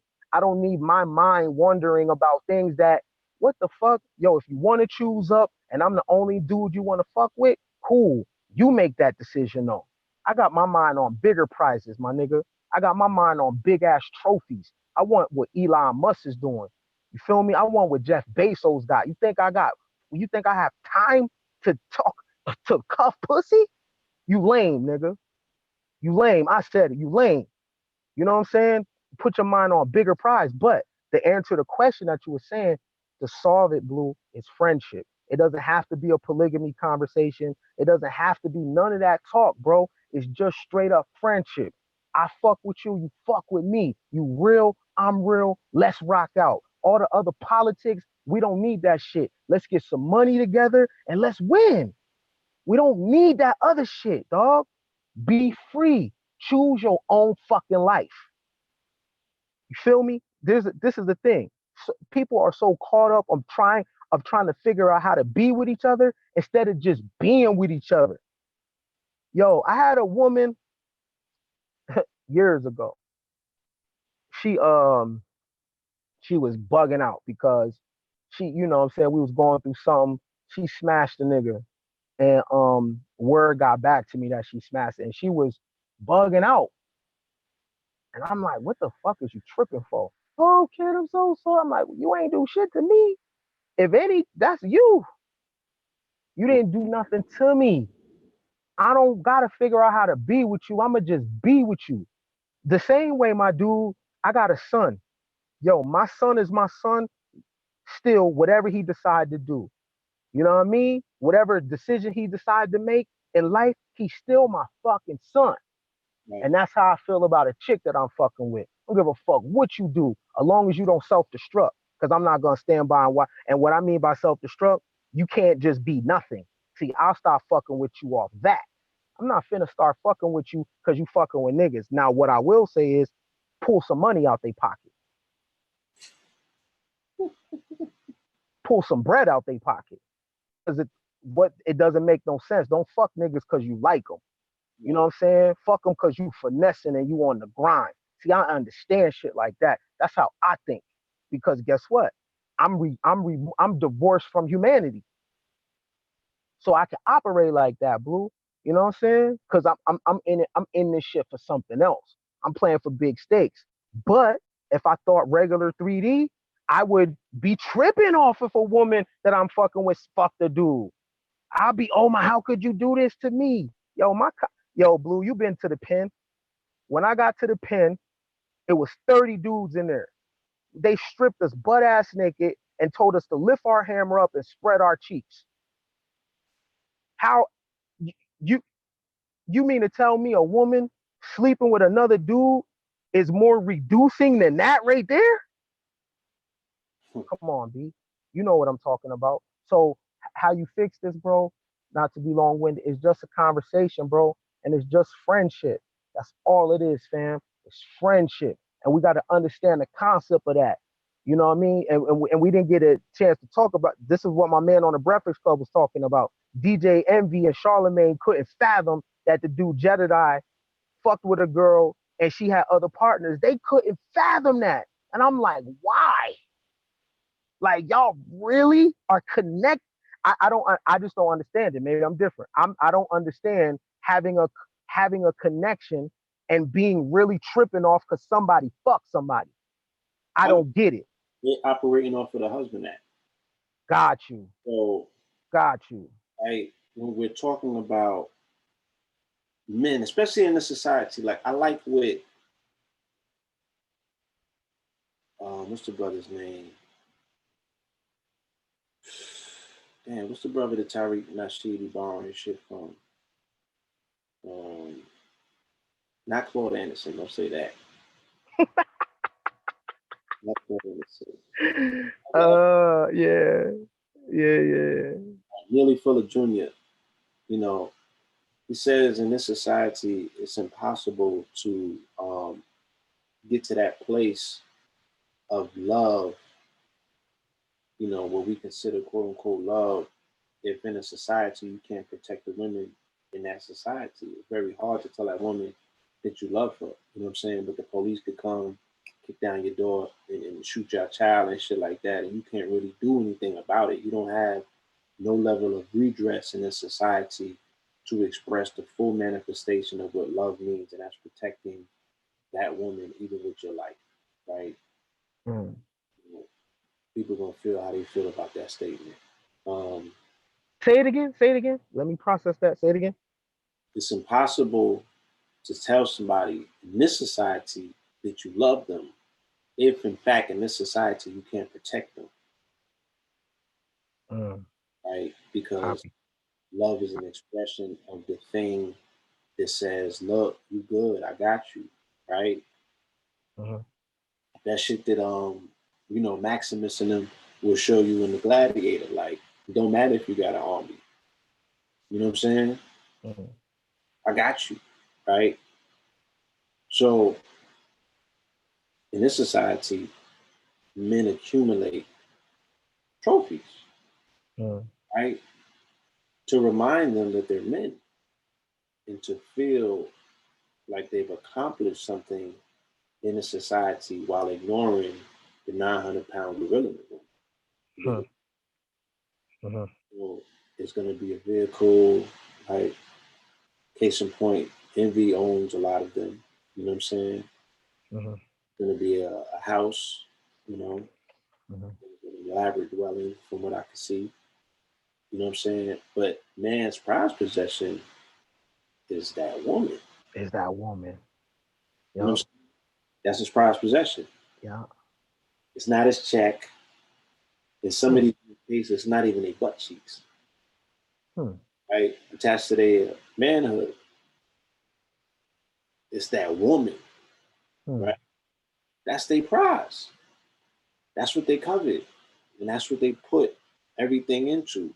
I'm going to tuck you away while I'm out here doing X, Y, and Z. And you better be there when I come back. I'm going to give you all of the creature comforts that you need for you to stay right there. You understand? That's where both of them men come from, if you listen to them, because I listen to them. What do you call that, though, Blue? Like, that for me to know that's exactly what they're dealing with, right? Because son don't bring his wife out the crib, Charlemagne. On a psychological level, bro, what do you think that break? Can you? I want to hear from your POV. What is the? We know what the black app is. What's the husband app? I just explained it to you. No.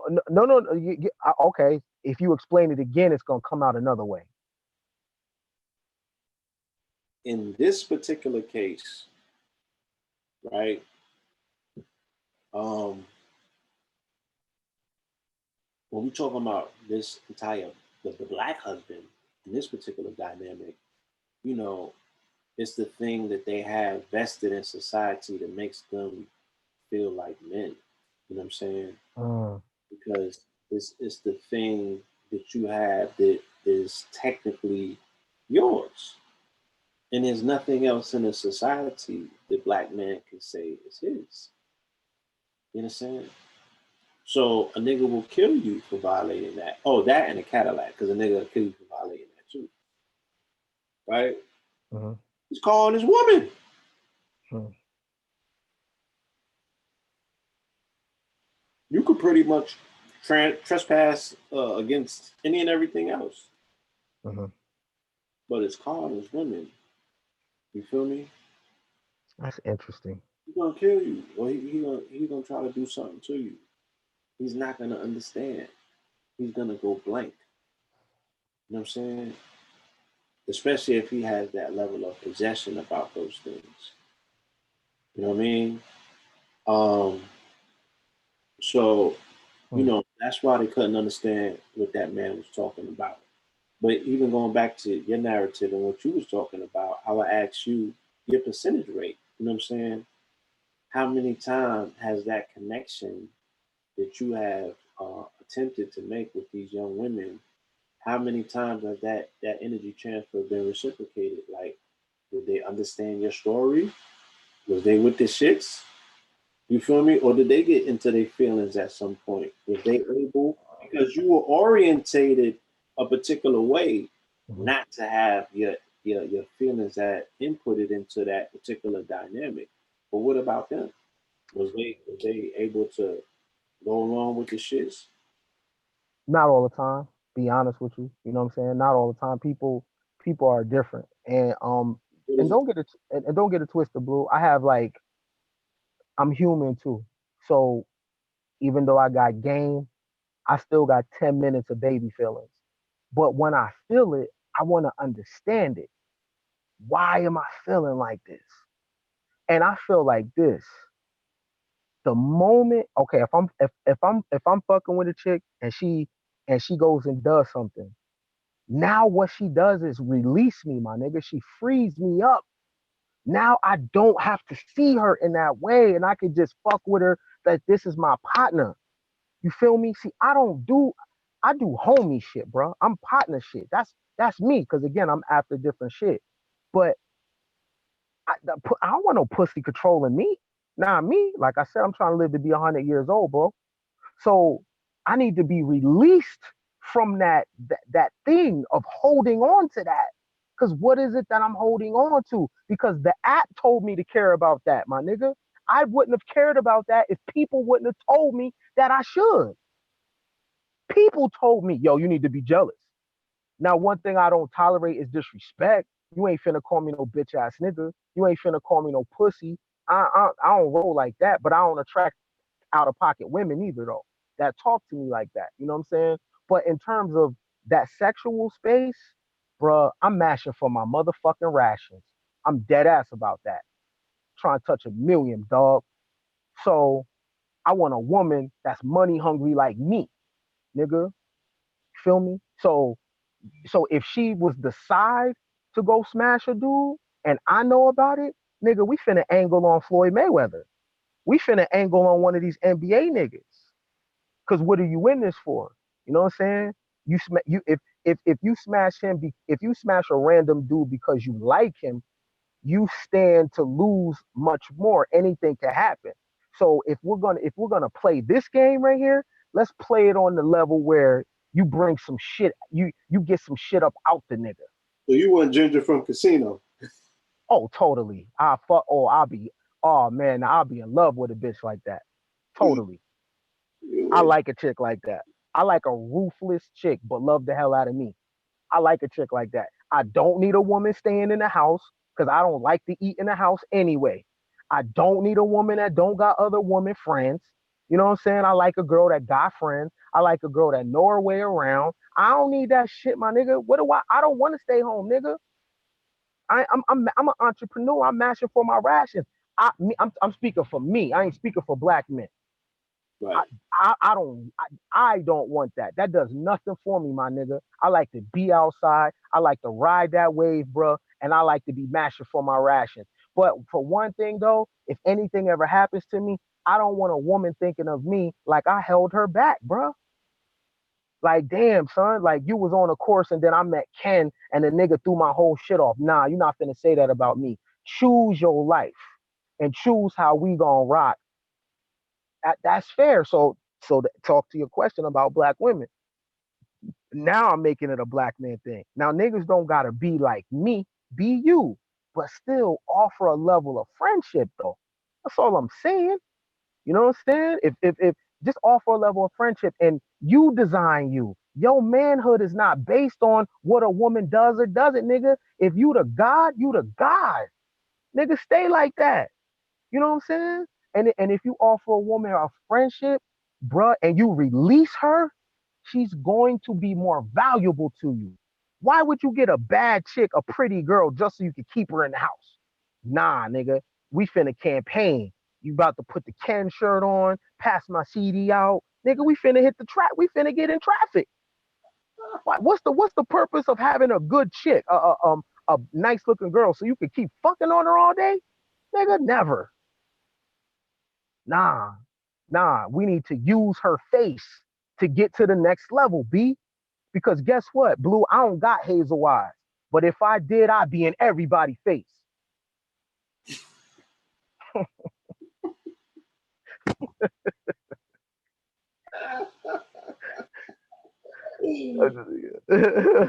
Ooh, shit. Yeah, real talk though. That's how I'm rocking. I look, we don't gotta worry about how to be together. Let's just be together. I'm gonna take you as is. But my only rule is I will not watch a woman destroy herself. Meaning you have to have goals. You have to be about something. I'm not gonna sit and watch a woman decay.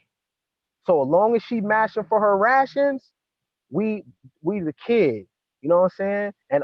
And my only rule is, yeah, if you gonna fuck on me, you gonna fuck somebody, record it. Nigga, I need to know what it look like. This tough talk. I ain't finna get this bill nowhere else. Let's go. You know what I'm saying? I need to see it. Let me see how you performing out here in these streets. Went to Botanical Gardens this weekend with my little mama because she wanted to see the Alice in Wonderland exhibit. You know what I'm saying? And I don't. Hell, trying to see some. Don't leave me out. Cause I like details. You know, I'm a writer, bro. So I don't want to be asking all the questions. What happened? Nah. You went last night. Let me see that shit. Because boo, but in all seriousness, the reason why I think like this, I don't come from a family structure. You feel me? So I'm out here kind of dolo. So any girl that I fuck with, she ain't just my lover. She kind of like my sister too. She kind of my cousin too. She kind of my family too. You feel me? So she playing a lot of different roles. And I'm not looking for the narrative. I'm looking for somebody I can scale with for the next 30, 40 years on some real together shit though. Real family shit. I'm looking for family, B. I don't fuck with the husband app, even though I've done marriage. But even in marriage, my nigga, I was not like that though. I ain't like that, B. You know what I'm saying? I'm not stepping on no woman's toes, dog. I'm not that nigga. I'm not finna put my hands on you, dog. That's your face. You need your face. I don't do the name calling. You ain't stupid. You went, nah, bro. I'm finna build you up so you could go out here and make something of yourself. That's how I move. Because I'm in it for family. Who gives a fuck about sex? Like, really? You know what I'm saying? Like, really? We really? I give a fuck about money and power and position and legacy, nigga, and life insurance and annuities and trust. That shit. Who gives a fuck about pussy and what they did? Nigga, grow up. It's Ken Billions talking. So, but just, you know, but that's the answer to the question from so the dude Jedediah, I liked him a lot because of his conversation. And he was on to something, bro. He was on to something. And I think we You're need to explore that convo. And for the people, because I'm sure that, the majority of the listening audience, some people might have caught it, but some didn't. I caught sound bites. Can you tell me what it was about his conversation in particular that stuck out? Because I heard a lot of different shit that he said. You know what I'm saying? I'm sorry, what you say? I said, can you give us an idea of what exactly his narrative was that connected with you? Because I heard sound bites. I heard a lot of Oh, things that he said. oh, well, he talked about a lot about Africa. He spent a lot of time in Africa and just how, it changed him. But the part I'm talking about was towards the end of the conversation where he was talking about polyamory. Yeah. And he was talking about how he's been in a dynamic where his primary partner had either other people or a partner. And DJ Envy and Charlemagne, they could not believe Yes. that he was okay with that. And I was like, really? When he said it initially, did he say that was something he was okay with? Because Well, it looked like that it kind of caught him. he was honest. He said it hurt. Okay. And I like the fact that he wanted to study himself in the hurt though. I like the fact that he wanted to deal with that because this is the thing. What is it that's hurting? What's hurt? Why are you so hurt? Is it the fact that this person don't ride for you no more? Like when you got in the relationship, what is it that you're saying? That this person's body is yours? If that's the case, when they die, jump in the motherfucking casket too then. But you not. What are we saying? Your body is mine. Right. Once again, right? And I got you on here because I fuck with you, one, and two, I feel that you have a conversation that the world needs to hear.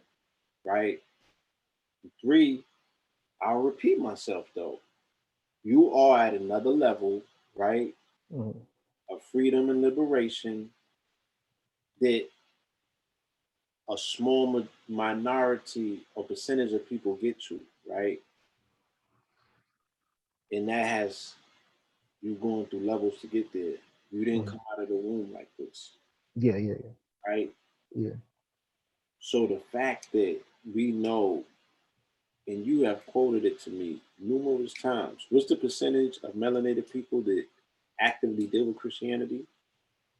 Like 80, it's over 85%. 83, 85%, right? Yeah, that's a lot. So we know, right? Let's say 15% of people consider themselves free off the plantation. They're dealing with some level of consciousness. We know that out of that 15, 13 of them still operate off of the Christian app, right? Because that's a very hard app to delete. Why? The Jesuits told you why. Because for the majority of our people, if it was installed between the ages of 0 to 7, then it's 95% of your daily interactions because it's subconsciously embedded in you, right? It's ingrained, it's deeply embedded, and you're enveloped in a society, right? As Buddha Clinks calls it, and shout out to Buddha Clinks because I got Shout out to Buddha Clinks. Yeah. The Pentagon is they're battling memes now. You know what I'm saying? Another article says that the rise of the machines is a few years away from having automated robots on the battlefield. So that's both his lectures. And we tripping off sex, but go ahead. Yeah, we tripping off sex, right? Yeah. So that we live in a Jesus crisis narrative, right? And it's nearly impossible to get outside of that particular narrative. It envelopes everything that we do in society. Everything that we look at is tainted in some form or fashion by our religious indoctrinations, even if we weren't directly raised in the church, right? We were raised in what they call the Ummah, the outside church. You know what I'm saying? Can I get amen? So how do we expect, right? Because there's going to be people that hear this and listen, and they want to feel liberated. Like, dang, I want to get to where he's at. That's what's up. How does one get to that place? knowing what you know about how people are orientated in this society and indoctrinated, you know what I'm saying? How does one get to that level of society or that level of liberation and that level of freedom where, you know, your pride, just like you said, he wanted to explore what was hurt, right? What was bruised? Was it the fucking ego? You know what I'm saying? Was he concerned about going, you know, like, damn, the box is tainted now that somebody else been there? You know what I'm saying? He's gonna start thinking things about, did you know, did the nigga wear it out? And you know what I'm saying? Like, what was it about that interaction and that interface that had homie feeling away? You feel me? And I'm sure that his box options was always probably plentiful. You know what I'm saying? But he gets tied into this particular relationship because he has been indoctrinated and instructed in this society that this is how we do our thing. And one of the most serious programs is the mating program. You understand? So how the fuck do you break out of that? I don't know, Blue, if it's my Capricorn nature. I don't know if it's that B. But let me say I did my due diligence of everything, bro. When I was RPG and I was listening to Khalid Muhammad, I was in that hard. I committed to it. You know, when I was going to church, I committed to it. I've committed to every single thing that I did. So I went through all those filters and then put it down. I know them all, right? When a person walking my shit, I got a whole motherfucking library of all the books you think I don't have. So when people make these comments towards me, yeah, trust me, I read that too. I have that too. But you said how? It's I turned my back on the world, Blue. I just did. I turned my back on the world. I enjoy the things the world has to offer me in terms of material, but I turned my back on the world, and what that comes from being alone. I've been alone before, and where it was just me, and I had to figure my own self out, bro. And nobody came for me. I ain't have no advocacy, bro. If something was about to go on with me, wasn't nobody pulling up for me. I ain't had no big brothers. I ain't had none of that shit. My family is trash. So my mama was black girl lost.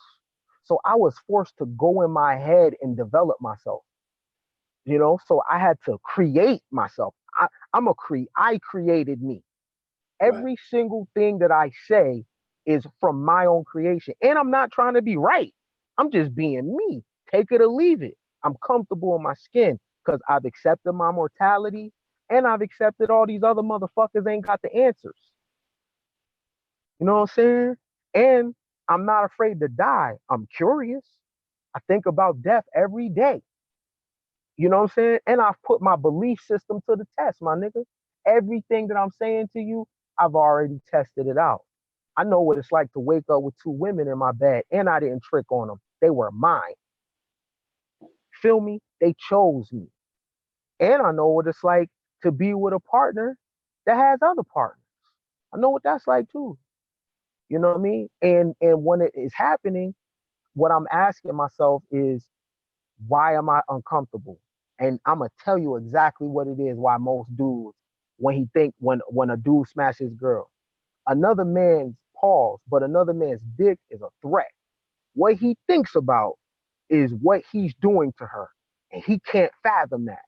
But see, like I told you, the way people look at Phil Valentine, I look at Gorgeous Dre like that. I look at Rosebud like that. I look at Pimp and Ken like that. You know what I'm saying? See, I don't put my emotions in that. My thing is, let my baby girl can enjoy herself. Just bring some fucking money back. That's just bring some money back. Don't let this nigga get off on you. Bring some money back. Break that nigga. Take the wallet. Do something. I'm cool with that because we gotta eat, right? So how I don't even I'm not even sure a person wants to get over to this space because it's objectivity because you gotta live this shit out, B. You gotta live it and you have to create your own life, my nigga. You know what I'm saying? You gotta think for yourself. You know what I'm saying? And you got to create your own life. So I think some people is good for 3D. I'm not trying to convert nobody. I'm just sharing. You know what I'm saying? So, for the people that's interested in like, yo, I want to go over there. First of all, turn your back on black people. Start there. And what I'm saying that I'm saying that in terms of the black utopia, and deal with people on an individual level. If a dude is real, fuck with him because he's real. His skin tone ain't got shit to do with him being real. He could be a straight sucker and a straight snitch. Fuck with him because he's real. Don't take the humanity. Don't take the human element out of him. Just mob with him. Don't expect him to handle you a certain type of way because you black. You know what I'm saying? Fuck with a black woman because she real. All that, oh, my sister, nigga, you automatically putting expectations on her. Her name is Candace, nigga. That's what her mama named her. Fuck with her on that. Don't come to her on some my sister shit. Now you expecting her to behave a certain type of way. And when she doesn't, or when she comes with the weave in her hair, or her shit blonde, you not gonna fuck with her no more. Nah, bro. That's wrong. That's wrong. So that's the first thing. But I turn my back on crackers too. I turn my back on the world, Blue. I'm divorced for the. I don't have connection to none of this shit. It's an 11-year-old that's keeping me a little bit connected to this shit. And if it wasn't for him, nigga, this shit can burn. You feel me? So it's that. But I don't push my belief system on my son because he's his own person. And I apply the same principles to him. I don't own that child. He go to public school. When he out in the world, I just hope that the things that we discuss, he knows how to use it and navigate. But he ain't been my child for a long time. He belonged to the world. That's how I look at people. You belong to the world. You feel me? Blue, I'm never gonna put something on you. Nigga, be blue pill, my nigga. That's all you gotta do is be me, is be blue. Bro, you belong to the world. Red pill belong to the world. That woman belong to the world. I'm just borrowing her when she around me. That's it. So, yeah,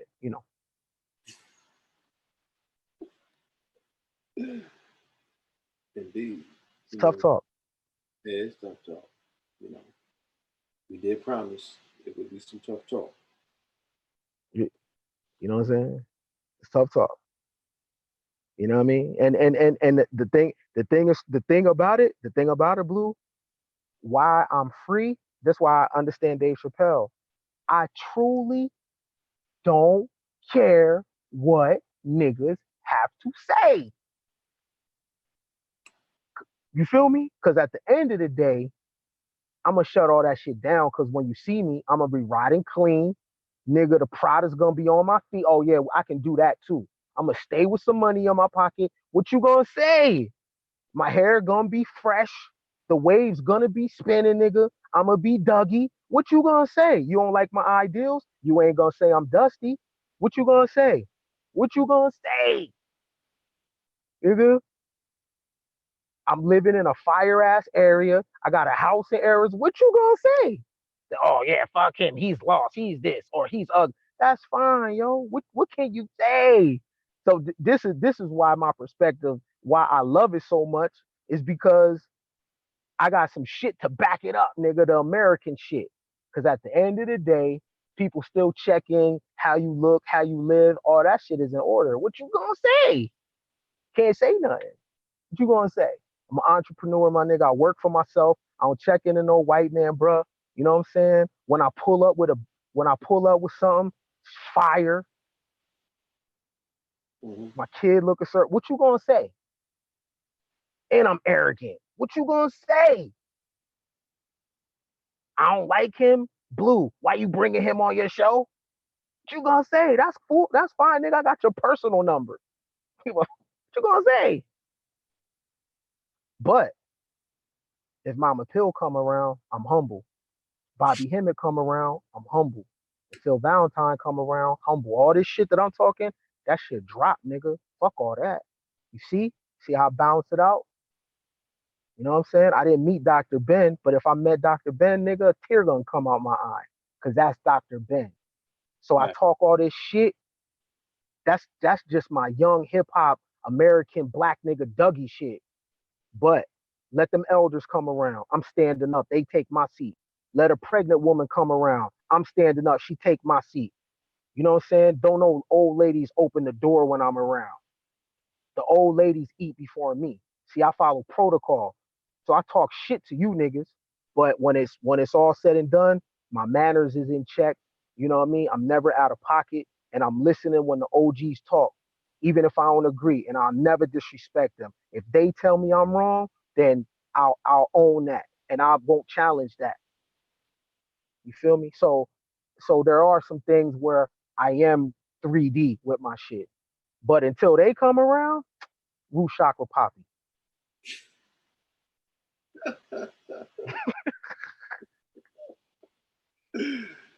Look, man, make sure you don't throw no terms out on this program. It's not trademarked, man. Motherfuckers be lurking. I'm telling you from experience. Yeah, man. You know what I'm saying? But yeah, so Yeah, Blue, look, man, this is what I go ahead. got in the mail today. Uh-huh. Man, that motherfucking Bay Area gang, Okay. you know. Uh-huh. Now that's my dude JT the bigger figure. You know what I'm saying? JT, legend. Legendary. You know, he applied the rules and the principles to the game, to the game. You know what I'm saying? And the game, JTZ. What yeah, you know about that, boy? come on. I was raised off this, bro. Yeah, there you go. You know, the game gets a bad rap because of the connotations involved, that it carries or what have you. But, you know, what ain't a game, y'all? You know what I'm saying? Everything is game out here. You know, you better have some too. Uh-huh. You know, Uh-huh. I you fuck with JTZ. can do both. I fuck with JTZ. I wish a lot of the Bay Area gang circled around. You know what I'm saying? My child's mother is from the Bay. Mm. You know what I'm saying? Nigga, I bang E40 in a major way album. I fuck with Mess. I fuck with Yuck Mouth, bro. I fuck with, you know what I'm saying? Like, the Bay is my second home. My family is from Richmond. You know what I'm saying? So yeah, JT, and I think that's what's missing with what's missing with from the conscious community. It's game. You feel me? That's what's missing from the conscious community. You know what I mean? Niggas got books figured out, but they don't got life figured out. Mm. You know what I'm saying? Like, you could tell me how much pyramids weigh, but when it comes to some game shit, if I put something in your hand, can you go sell it? Yes or no? Mm. Do you know how to close a customer? Yes or no? You know what I'm saying? So I like the Bay. When I first got to the Bay, I loved it because these dudes was just mobbing. They wasn't humble. And they had the Black Panther shit penetrate there, but the Black Panthers wasn't conscious. They read Chairman Mao's book, the Little Red Book, but they wasn't conscious, my nigga. They didn't give a fuck about no pyramids. They was busting hammers and robbing banks and robbing dope dealers. They wasn't conscious. They was with the shit. So the Bay people is with the shit, and it's all about hustling, and it's all about respecting the game, and pimping is alive and well, and I love that shit.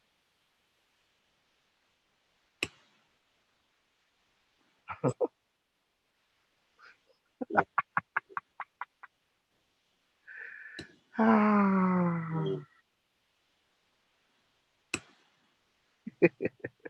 Yeah. Shout out to the Virgos.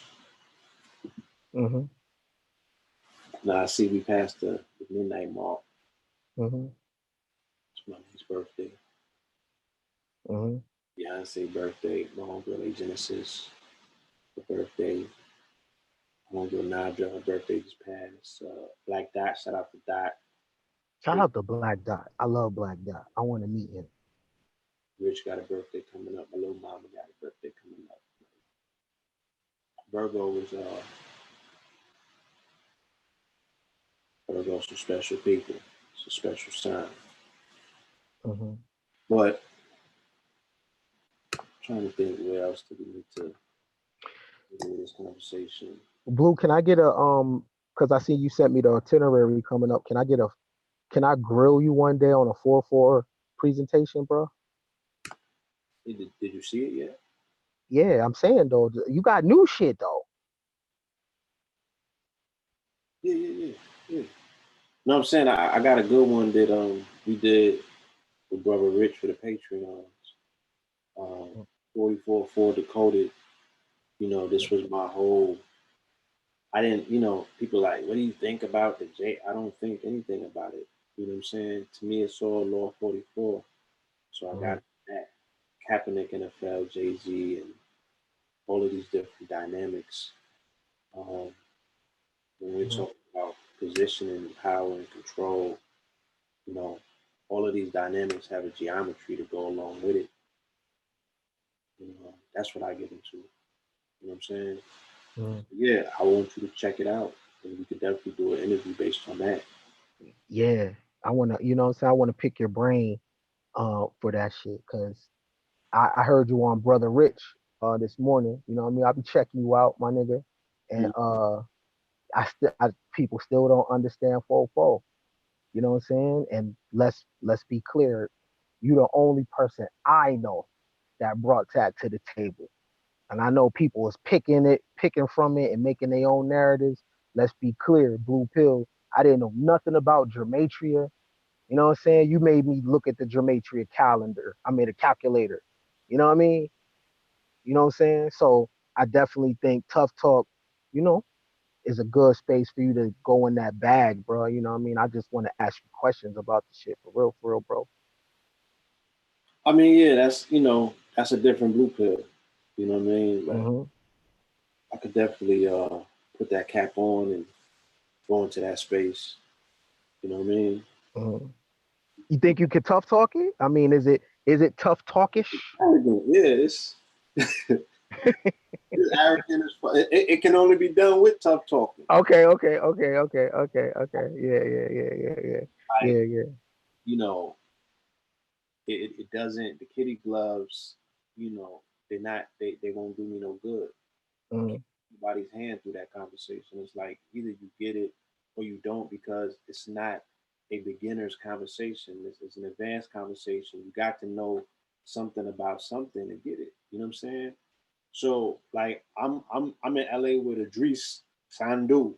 You feel me? And he got written on his clothes. He get it. But not only does he have the 44 written on his code, he has the binary coding for 44 written on his code on his clothes. He gets it. Right? I had just finished studying that shit like a week ago, the binary coding for it. And I was like, let me memorize this so anywhere that I see this at encoded, I know what the fuck they talking about. And he had this shit in his clothes. So I'm like, damn, this nigga's on it. You know what I'm saying? And those are the type of minds that understand what I'm talking about. You can you can control humanity with a fucking number. Like, what are you talking about? Like, Interesting. you know what I'm saying?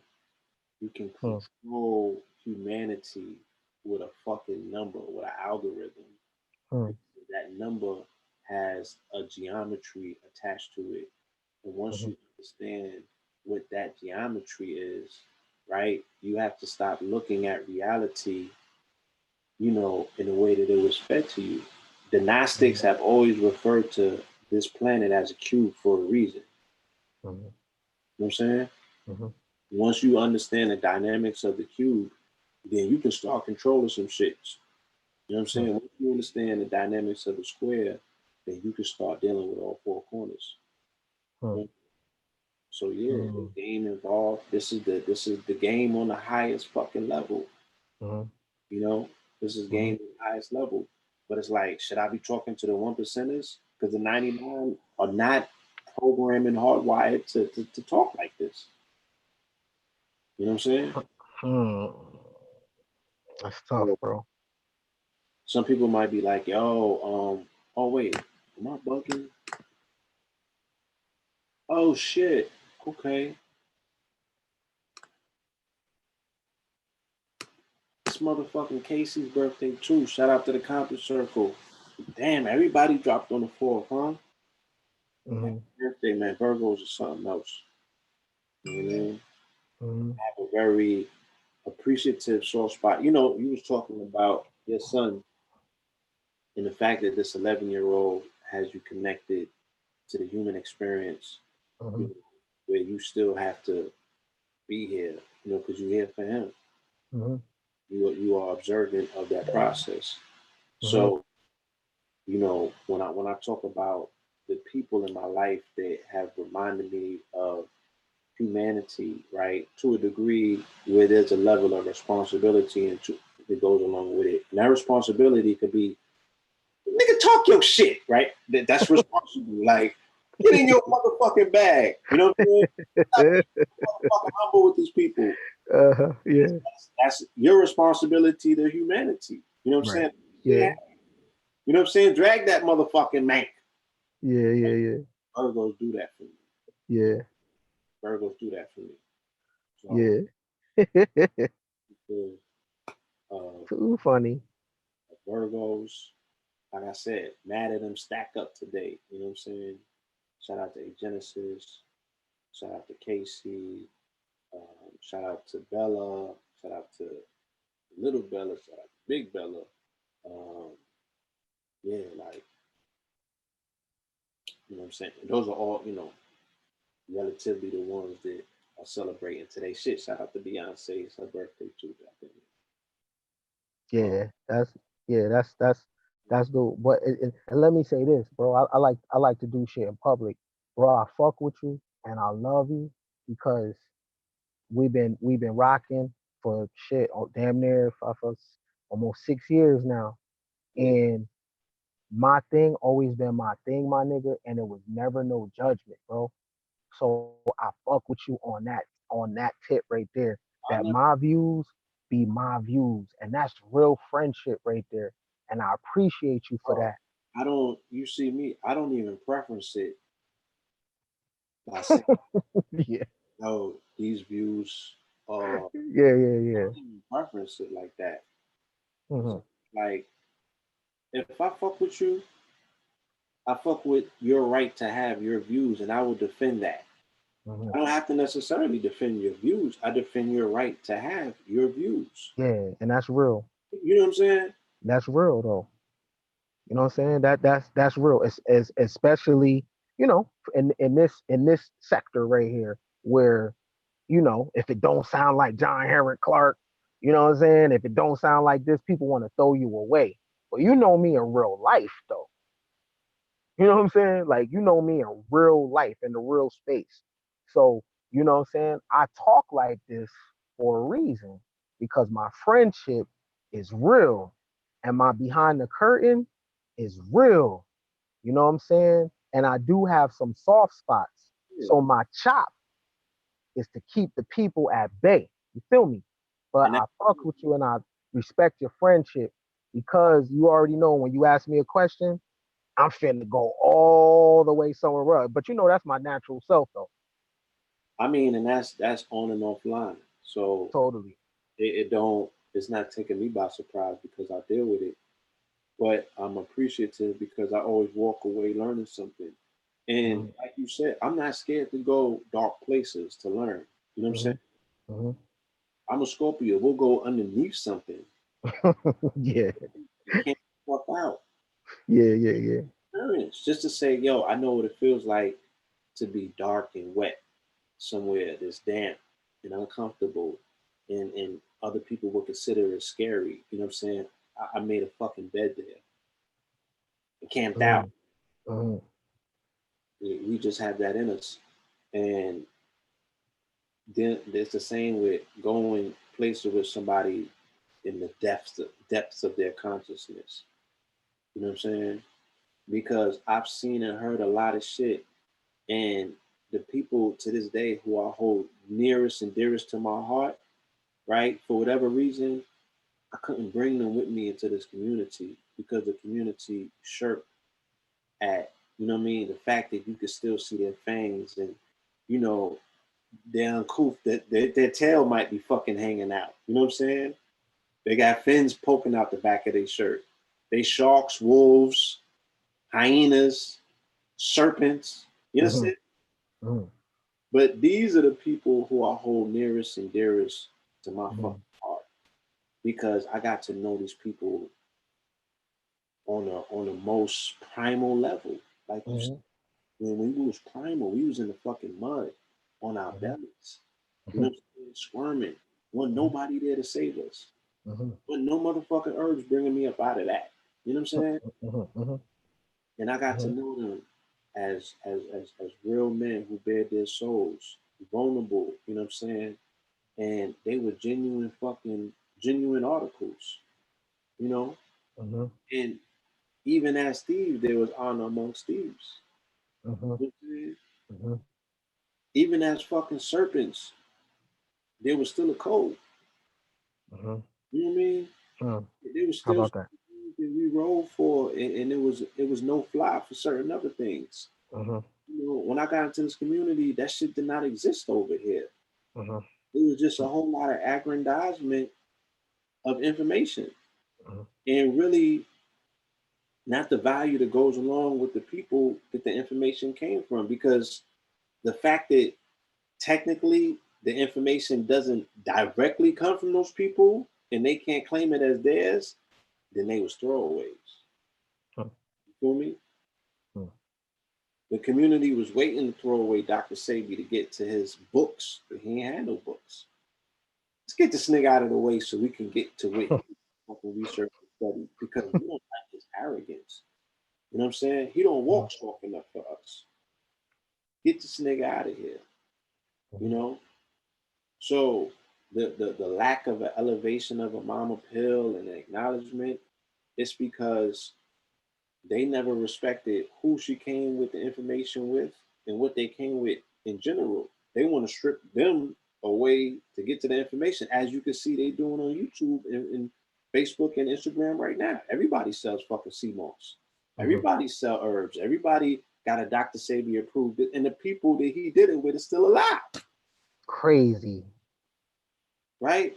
So that tells you everything that you need to motherfucking know about this community. That tells you Totally. everything that you need to know about society. That tells Totally. you everything you need to motherfucking know about people, right?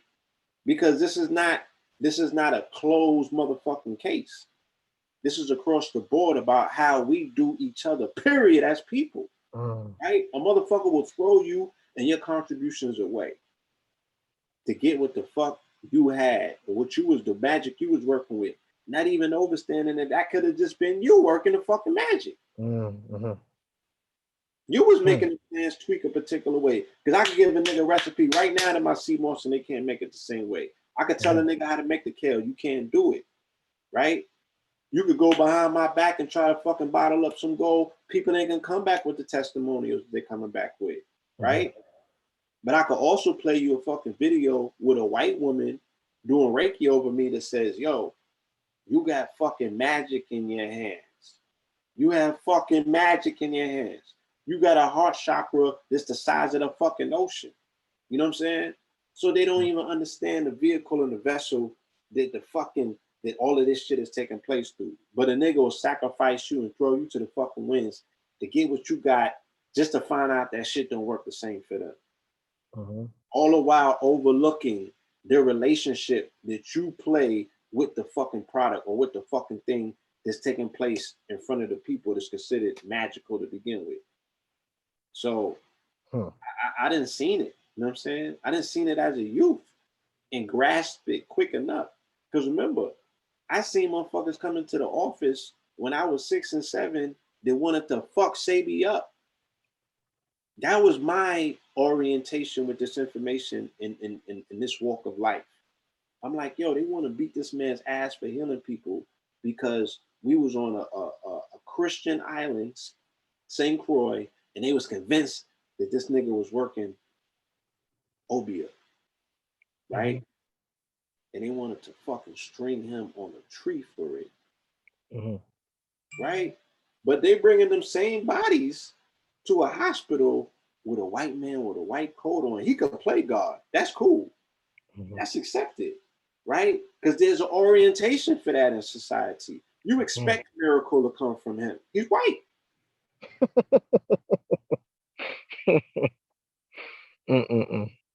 But a 6 foot, bald, skinny nigga, no, that's offensive. You got to die for that.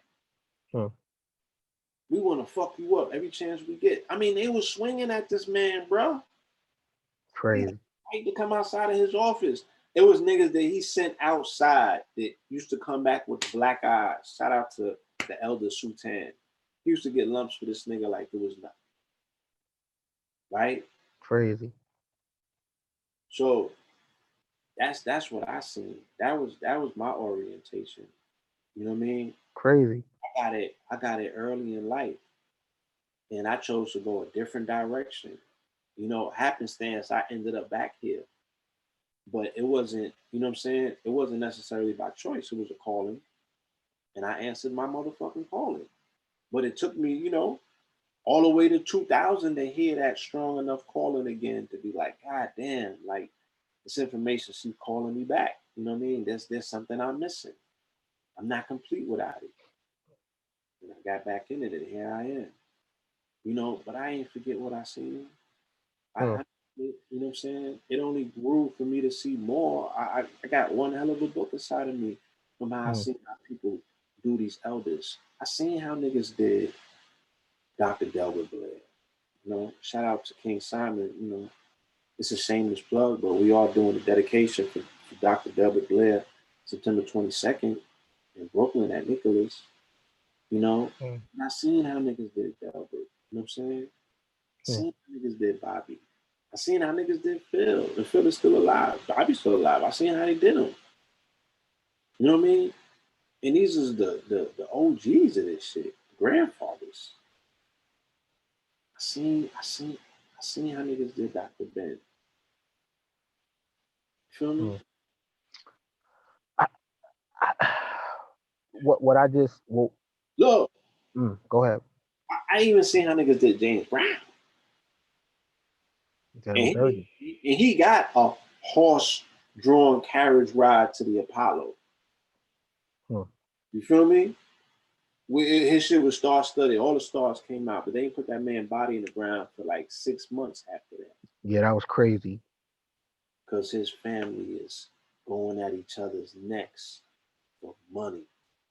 You feel me? That's crazy. It looked like when there's capital involved, and I seen this what the shit look like with no capital involved. I just seen how we do us. You know what I'm saying? And once again, you know, I do have an appreciation for tradition, right? It ain't got to be religion, but I have an appreciation for tradition because according to what I researched and I was told, we did shit different when we had a stronger traditional system, especially one that was based on death ritual. You know what I'm saying? We did it different. And some niggas really got their flowers when they was gone. You feel me? But they got something. They got something as opposed to motherfucking Potter's Field. And for those who don't know what Potter's Field is, that's where they dump the motherfucking bodies with unmarked graves. When nobody claims it. That's where they dump the last. Yeah. And the way that some of our elders went, they might as well have been in Potter's Field. Crazy. And that's so. What you and I have, I wish everybody could have that and spread it around. And going back to that, if people don't get nothing else, I'm sure people don't agree with a lot I have to say. But you can't disagree with this. It's friendship, yo. People think love is the highest expression, but it really ain't though, because you can skip friendship and go straight to love. That's a feeling, that's an emotion. But friendship is the same thing you apply on the battlefield to a comrade. You know what I'm saying? When they went and got Asada Shakur out of jail, that was their comrade. Yeah. That was their comrade. And when somebody is when we are each other's comrade, we gonna handle each other a certain kind of way, yo. It's just gonna be a certain kind of way. And you can't teach this shit. It's something you gotta develop and it gotta come from the muscle. I don't like how them elders go out because people don't apply friendship to them. I don't like how people living now is handled. It's no friendship to them. And I don't like how when it's time to even just have a conversation, people only want to listen to people they agree with. Mm. Everybody afraid to squirm. But when I heard Phil Valentine, I didn't agree with him. I didn't know what the fuck he was talking about. So I wanted to know more. When Bobby was talking about the death realm and he talked about the Gnostic Adalderbroth in his lecture, uh uh first of all, ain't nobody fucking with Bobby. Bobby got 7 hour lectures, but that's neither here nor there. When he made the joint, what if the God you serve is the devil? Nigga, I didn't know about Adalderbroth. He said that the God that I grew up on is a nothing but a demiurge, man. Yeah. I'm like, what the fuck? What? Yeah, the God you serve is upside down, nigga. The shit, the Satan, the Lucifer, that's the shit you need to be fucking with. I'm Yeah. like, wait a minute, what? Yeah, this Baphomet symbol, you know how I wouldn't even attempt to do Bobby voice, right? But Bobby put the Baphomet in my face and was like, nigga, fuck with this shit. Yeah. People damn sure did. You feel me? I Yeah. was like, yo, hold on, Blue. I never, especially from no black man, you know, niggas are spooky as hell. Yeah. Well, This, thi- Southern accent. you know, this man put the Baphomet in my face, B, and said, yo, look at it. It's power in it. It's power in that shit. And then had me look at the shit that I was coming from, was like, yo, that shit is upside down, man. That's made to zap you. And that carried with me my entire life. So I apply that same mystery to everybody else. I just want to hear people talk. I'm not looking to agree. In fact, I would like people to make me extremely uncomfortable Mm. because Bobby said he'll go anywhere the knowledge takes him, even if it's back to church. And I feel the same way. And I don't fuck with the church. But along this knowledge ride, if that shit takes me to church or mosque or temple, I'm going. Nigga, I'm going wherever the knowledge takes me. Fact. Period. That's what I'm committed to. You know what I'm saying? I'm going wherever the knowledge takes me. Dark spaces, light spaces, uncomfortability. Hey, it's all good, man. I'm just passing through anyway. But if nothing else, like I said, you know, I this platform, the people here, they know you. They don't really know me like that. So that's friendship right there to bring our personal conversations in the public, nigga. I know I'm off the wall. I know what the fuck I am. I know what comes out my mouth. I'm me. I be bugging out about the shit that I be saying. Like, yo, okay. You know what I mean? Like, okay, I trying to filter my own self. You know what I mean? So, but to be able to chop it up and it be all good, nigga, that's love. You know what I'm saying? And that's priceless to me. You know what I mean? And I hold dear to stuff like that because that shit ain't commonplace, bro. This is cancel culture. This a place where motherfuckers stole you away for one thing. Trust me, I see what niggas been telling you to get me off this shit for 16 weeks. 16 episodes. Yeah. Blue, stop fucking with him, Blue. Ah. You know what I'm saying? But the things they don't say is I always give it up to the elders though. But but we, you know what I'm saying? But throw me away for everything else. But for you not to, that's real. Cause I mean I wouldn't have took it personal anyway. I got your number in real life. Like, okay, if this didn't work, it didn't work. That's fine. But to still be like, nah, this my nigga, boom, we rocking, that's valuable. And I think people can learn from that. It's that's a teachable thing right there. You know what I'm saying? Like that's something. There's equity in that. That can be learned by other people in their relationships, with spouses, with friends. Stop throwing each other a fucking way all the time. The sacrifice, I sit here and I don't have to, in my heart, agree with everything that's said. You know what I mean? But I do believe that people have a right to be heard. You know what I'm saying? Because I know that I am the center of my universe, but I don't necessarily believe the world revolves around. Yes, I do. But y'all gotta, in the lower 44, that dynamic, I the Mhm. universe revolves around me. Mhm. My right and my left ear. But I'm not caught up in this persona, this image. Mhm. You know what I'm saying? Mhm. I am truly observing myself from a very far distance. You know, Mhm. and we do talk, right? And I come from family. I have the soundscape that's in my ear. You know what I mean? I could come from, I'm coming off from top of the mountain. I'm surrounded by the Abbotts. So the conversations that I have, that I come down with, you know what I mean? Mhm. These are the shits that I had with, some of the sharpest minds on the planet. And the fact that I could bring those conversations to Ken, and I wouldn't say that he counters, but he makes me think, and it makes me squirmish and uncomfortable.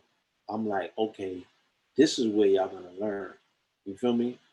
This is where y'all gonna learn. You're gonna learn from the things that make you think, that make you juxtapose how you feel with what you think. You know what I'm saying? Because how you feel can always be a construct of how you've been programmed. You know what I mean? And I spend a lot of time in the gym, and Mhm. nothing that I have ever gained that's worth bringing outside has been gained through, you know, pleasure and play. Like, no, it's all the pleasure of pain. You know what I'm saying? Mhm. It's all learning to develop a different palette for pain. You know what I'm saying? So Mhm. if that's how I have convinced myself that I have to orient myself to grow, then I feel that, when we're talking about levels of consciousness, you know what I mean?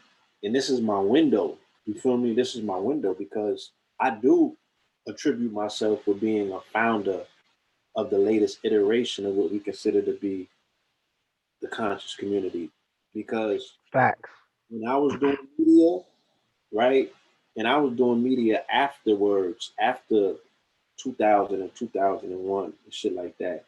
But I was going around, I was interviewing cats, and niggas loathed. When I say loathed, they loathed being labeled conscious, from Dead Prez to Wu Tang. I ain't even put the names out there, but Mhm. I mean, they can't deny it if the conversation was to come back. Because I got Mhm. this shit transcript printed in the articles based on the interviews. Yo, whatever Mhm.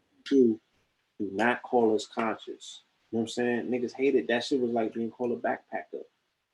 So when I came through and there was nothing already here, you know what I'm saying? And I'm saying that to say, yeah, there was information in the music. I could walk away with some gems from some Wu Tang, and I could walk away with some information. You know what I'm saying? But Mhm. organization wise, like that shit was dead at that point. And I remember they got rid of Khaled right before 9/11. You know what I'm saying? And there was nothing. There was no organization in the streets. There was no one, that was at the forefront with information, who was building or painting a bridge into the future. Wasn't nobody talking 2020 and 2000. You know what I'm Mhm. saying? But motherfucking Phil Valentine, Delbert Blair, and Mhm. Bob Bennett, Mhm. right? They brought back the faculty of imagination. For me, I'm speaking personally, Mhm. right? And then while writing my newspaper, my publisher brought an article to me and was like, look, this person wants to write. It's on you. If you say yay, we're gonna go with it. If no, you know what I mean, we're gonna keep it moving. And that person happened to be Black Dot. But at Mhm. that point, Black Dot wrote the shit that I always thought about writing. You know what I'm saying? Black Dot put in words the shit that I used to say to myself in my mind and be like, yo, if I was Bones Malone's 3.0, this is how I would write. Because that's another writer who I was raised off of his pen. Mhm. who put so much fucking imagination, pain, and imagery in their pen that that shit just really wanted me to be a journalist. Mm, But these were the big homies. These was like giants. Like, how could your pen ever match, you know what I'm saying? The shit that you being raised off. mm-hmm. You know what I mean? But these are the things that we aspire to. So when I was reading Black Dot's articles, like the imagery and the vividness and the way that he uses imagination, I was like, yo, this shit is next level. And then when me and him started building, and he was like, yeah, I listen to Valentine too. You know what I mean? And I was able to share my dream with him, and he could see it. You know, he could see it. He could see it clear. 2020. Yo, we could do that. That's not impossible. We can make that happen. I'm like, yeah, because the big homie after every lecture, man, I can feel it. He be like, yo, man, I just need this shit to reach like the youth. You know what I'm saying? Mm-hmm. Only one under the age of 40 in them fucking classrooms with him teaching. And it was old people who couldn't do nothing with the information. There was no utility factor to it. Because I'm like, they're not going to be here long enough to implement some shit, a wave, and make a change. Mm-hmm. We were able to do that for that elder. You know what I'm saying? We were able to furnish him a stage. And on that stage, he was able to build a bridge into the future. And now here we are, you know, on the cusp of 2020. So I'm going to talk my shit. You know what I'm saying? Talking shit, yeah, talking shit, yeah, yeah, yeah. But all those people you talking about, like I seen my intro to Black Dot was hip hop decoded. You know what I mean? So you know when YouTube University came out, be '07, nigga, 2005, '08, oh, like I was binging on shit. Like yo, this, some of this shit was new, and I seen Black Dot, and I was like, damn. And I always like a person that can deal with abstract thought, that can go from here to here, that can give you extreme on one side and say, but, you But, know what I mean? But, no, apply correspondence and as above, so below.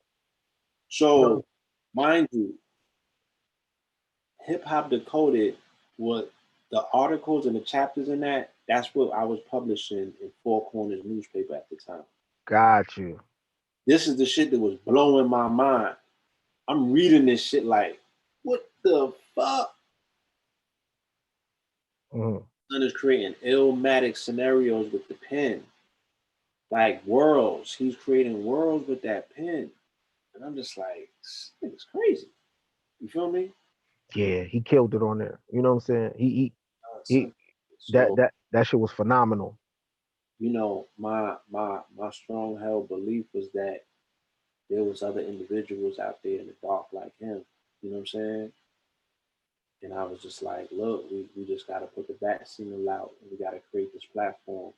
And then it also, I did it out of the love of not wanting to see AA go back to jail.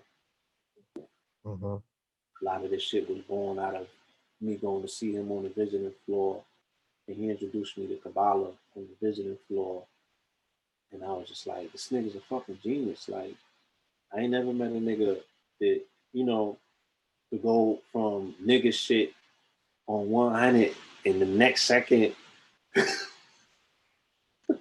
Yeah, I never seen that too. I'm not Better. I'm not gonna lie to you. It was unlike some shit I had ever seen. You know what I'm saying? And I was just like, we gotta stop losing minds like this, you know, to these penitentiaries, to these systems, for nothing other than being able to put food in our stomachs or what have you. So, you know, we had to make sure that there was a platform that was available. And he got the Valentine tapes when he was behind the wall. So everybody was on agreement, you know what I'm saying, that this was the dude. You know what I mean? Valentine was the big homie. And then once Valentine got a whiff of AA, then he was like, oh, there's a there's a younger generation underneath me. There's a youth. There's a youth movement, you know what I'm saying, is growing up with this information. Here come Black Dot. Here come AA. You know, later on, here come Nasir. Here come who else? There was a other brother Rich before this brother Rich. You know what I'm saying? Oh, he was with Black Dot on Hip Hop Dakota, or he did something with AA. Nice. Yeah, they did something all together. Yeah, I remember that, nigga. This shit is like '08, B. That's the, you feel me? When they was mobbing out, took the shit to Germany, took the shit to Bavaria, did the breakdown for the Holy Roman Empire in Bavaria, Germany. Broke the whole fucking Illuminati shit down and brought it back to the Moors. Like, Yeah, body bag, boy. this was all before YouTube. Like, Yeah, straight body bag. Straight so body. Yeah, let me just put it out there so it's on wax and on record. A Rashid is one of the illest white, black, whatever. Is one of the illest fucking human beings I've ever heard in my life. facts. And you know what make him ill? Because I can raise my hand and be like, I can't do that. Can't do that. That's what I love. Like I can't do that. That's cold. Him, Duke of what? What's his name, bro? Moorish cat from Brooklyn. Duke of Tears. Yeah, yeah. Cold. Mm-hmm. Like these are some of the illest people I ever heard in my life. You know what I mean? And I don't know a lot, but I know that these people should be taken care of. And I know that to know those kind of things, man, you know, it requires a lot of sacrifice. And Napoleon Hill wrote a book called Think and Grow Rich. And in that book, he studies the success habits of key individuals. And it's Andrew Carnegie, it's J.P. Morgan, it's John Rockefeller, and especially Cornelius Vanderbilt, the Commodore. And he created a bestseller with which all business people use as the foundation of their life. And I'm like, wow, okay, cool. I feel the same way about these people right here. There's some there is some success habits of Blue Pill, of Red Pill, of A. Rashid, of a Francis Cress Wilson, of a Roz Bay, of a Sonetta. You know what I'm saying? Of a brother polite when he's in his zone. Yeah, When let's and I'm gonna let the regardless of wherever the nigga falls short, nobody can fuck with polite when he's in his zone. no. Period. Right? And I don't got no problem giving it up. But there's some success habits from these cats, from these people, these phenomenal individuals, the research of a Steve Coakley. You know what I'm saying? That has to be preserved in something, yo. Research of Inoko Rashidi. Yeah, right. Yeah. Right. You know? Because if not, okay, what was the study methods of Dr. Ben? He's gone now. He's Right. dead. That's a book within itself. That's a book within itself. But how did he become Dr. Ben? See, that's what Think and Grow Rich is. It's the ideals of Andrew Carnegie. It's the ideals of John Rockefeller. It's the ideals of Cornelius Vanderbilt. Cool. How did Dr. Ben become Dr. Ben? I'm not talking about the personality. I'm talking about the thing that we admire. That has clues to it, but it's not documented, man. And that's the problem. Because eventually, Blue Pill gonna get 60. But don't you want to know the method of 444? Because, yo, Nikola Tesla left a blueprint behind. The government snatched the shit. Yeah. You got notes and shit. What the fuck is going to happen to that? A. Rashid got notes, dog. Taj Tariq Bey got notes and journals. Look, yeah, you know, C. Freeman L. C. Freeman L. Yeah. I don't know what you call him. That's That's Tariq Bey. yeah, that's something different. You know, what do you call C. Freeman L, bro? You know?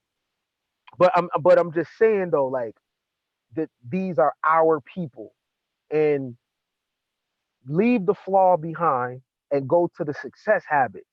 How are these things going to be preserved? Their ideals, man. You know what I'm saying? That's important because Isaac Newton's ideals is preserved to this day. The West stands on the research of Charles Darwin, Mm-hmm. the origin of things, the theory of evolution. That's all Darwinian, B. His shit is preserved. I'm here in DC, nigga. When I go to the Library of Congress, they have Christopher Columbus writings in a casing, my man. Yeah, yeah. As they would. America's Vespucci's America's Vespucci documents in the Library of Congress.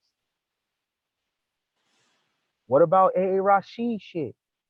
What about like Blue, my nigga? You always writing, you writing on the train and shit. Yo, your Google Docs is lit. What we gonna do with that? Mm-hmm. That's important. So that's for the people that's listening to take it upon themselves to be like, yo, somebody has to be the Napoleon Hill. Somebody has to sit these people down and get all their ideals and put that shit in one spot. You gotta get their notes. You gotta get the Phil Valentine shirt. That shit is a relic, yo. This is how you create a new app. You need relics, you need journals, you know what I'm saying? You need film, all that. Or everything that everybody's doing is for naught if you don't do that. Because eventually you gotta have the fucking museum. You know what I'm saying? What was that first laptop that Sarah Sue said he was yelling at? That's a relic. You need that computer. I'm talking about '08 Sarah Sue said he.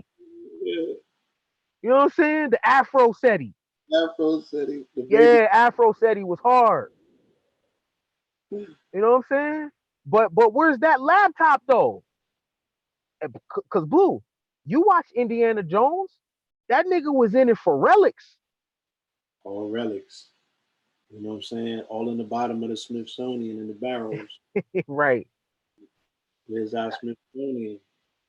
You know, the That, fifth Sonian, 2/5. Where's the fifth Sonian at? Like, that's important, yo. it's mad You know important. that's important. And it goes back to like earlier when we was talking about, you know, the people and what they require of an individual.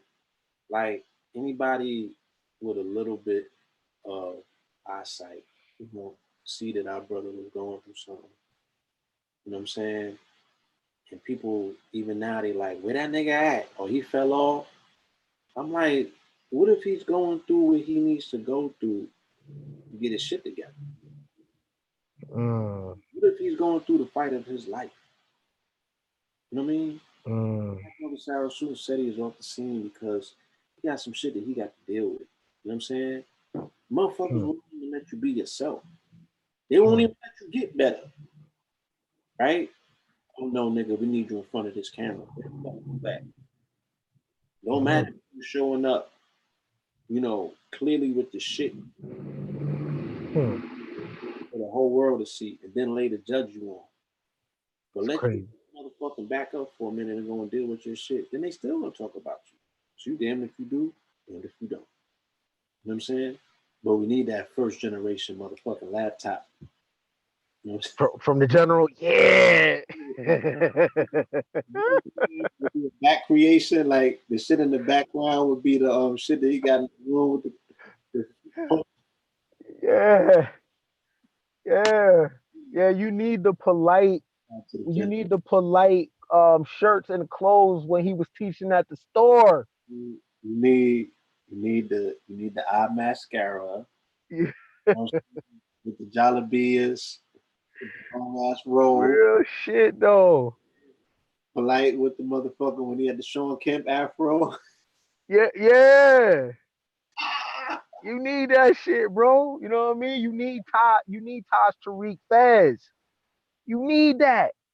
Dodgers fans, with the Yo, dynamic abilities of that shit to sit on his the palouf with the afro at an angle and never fall. yo, B. No, no, you gonna be weak when I say this. Like Nigga, that, you had the string underneath. You know how when you was a kid and you had the birthday hats with the string?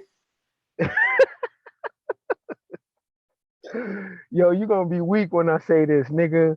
You need the natural Tahuti Oh, man. black power hat, nigga. Stop playing. Niggas don't need. That's crazy. See, let me tell you, niggas don't even know natural Tahuti is the originator of the black woman is God shit. No disrespect to Young Pharaoh, no disrespect to none of them. All that shit come from natural Tahuti.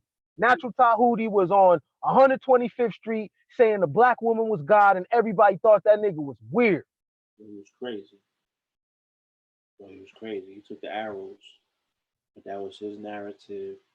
He came up with it. He told me in secrecy why he came up with it. I'm not gonna reveal it in public. You know what I'm saying? I'm gonna take that with me. But yeah, that was his Tony. That was his. That was his. Natural was riding that wave. Nigga, you need the Melchizedek glasses. Oh, yes. You need the Melchizedek gazelles. Melchizedels. You need the Melchizedels on your face. with at least one pair of alligators. You know what I'm saying? Now I lay the alligators from him. Because he was this and his shit smashed up.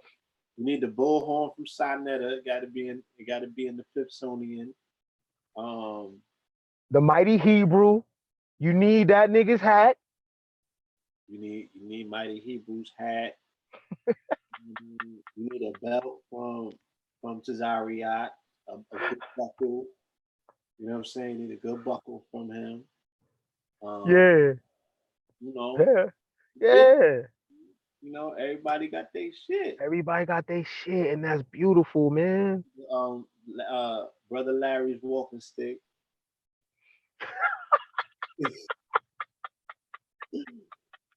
Brother Larry's walking stick. Oh God, this is funny, but it's funny, but it's real, bro. Used to have the fitteds. Used to wear shit like Fabulous, so his shit would be oversized. Who? Brother Rich. Oh yeah, you need that. We're in downtown, so we gotta have an oversized fitted for Brother Rich. Yo, this is real, and this is how. This is how it was made. This is how you start. This is how you start culture. This is how you start the new shit. Cause I'm here in DC. It's the Jefferson Memorial. It's the Lincoln Monument. You know what I'm saying? On 16th Street, they got the Freemasonry building, nigga, with the head of George Washington outside in the back, nigga. You know what I'm saying? You got the Library of Congress here. Their shit is preserved, B. You know what I'm saying? Their shit is preserved.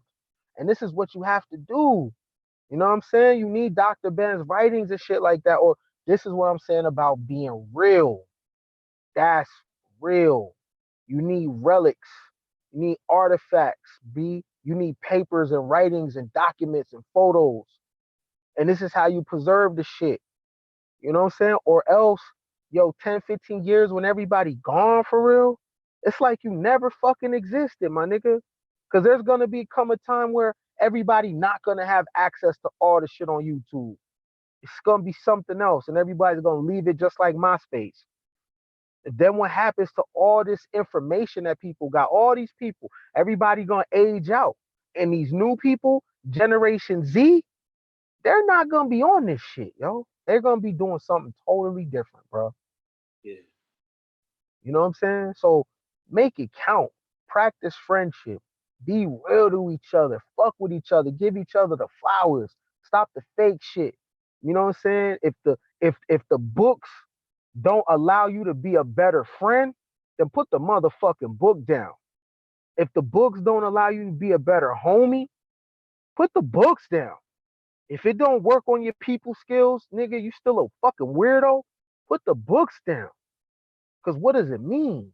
Cause if you ain't gonna honor the nigga, if you ain't gonna big up Sue Tech, nigga, then what are you doing? Mm. You know what I'm saying? Straight like that. Where's the Khalid Muhammad African print joint when he wore it on Donahue, nigga, his head was hella shiny. Facts. Nigga, Francis Cress Wilson was on Donahue. Where them clothes at? Shazarazad, nigga. Shazarazad was on, and Shazarazad was on Sally Jesse Raphael and Geraldo, and she was on national TV, and she said the black woman sometimes needs to be smacked in the face. That's a fact. She said the black man need to check the black woman because the black woman is too mouthy. Nigga, she said this in 94. And got ate up by the crowd. Mm-hmm. But where that hat, though, that she had on there? Where that hat? That's what I'm saying, B. That hat need to be in the museum.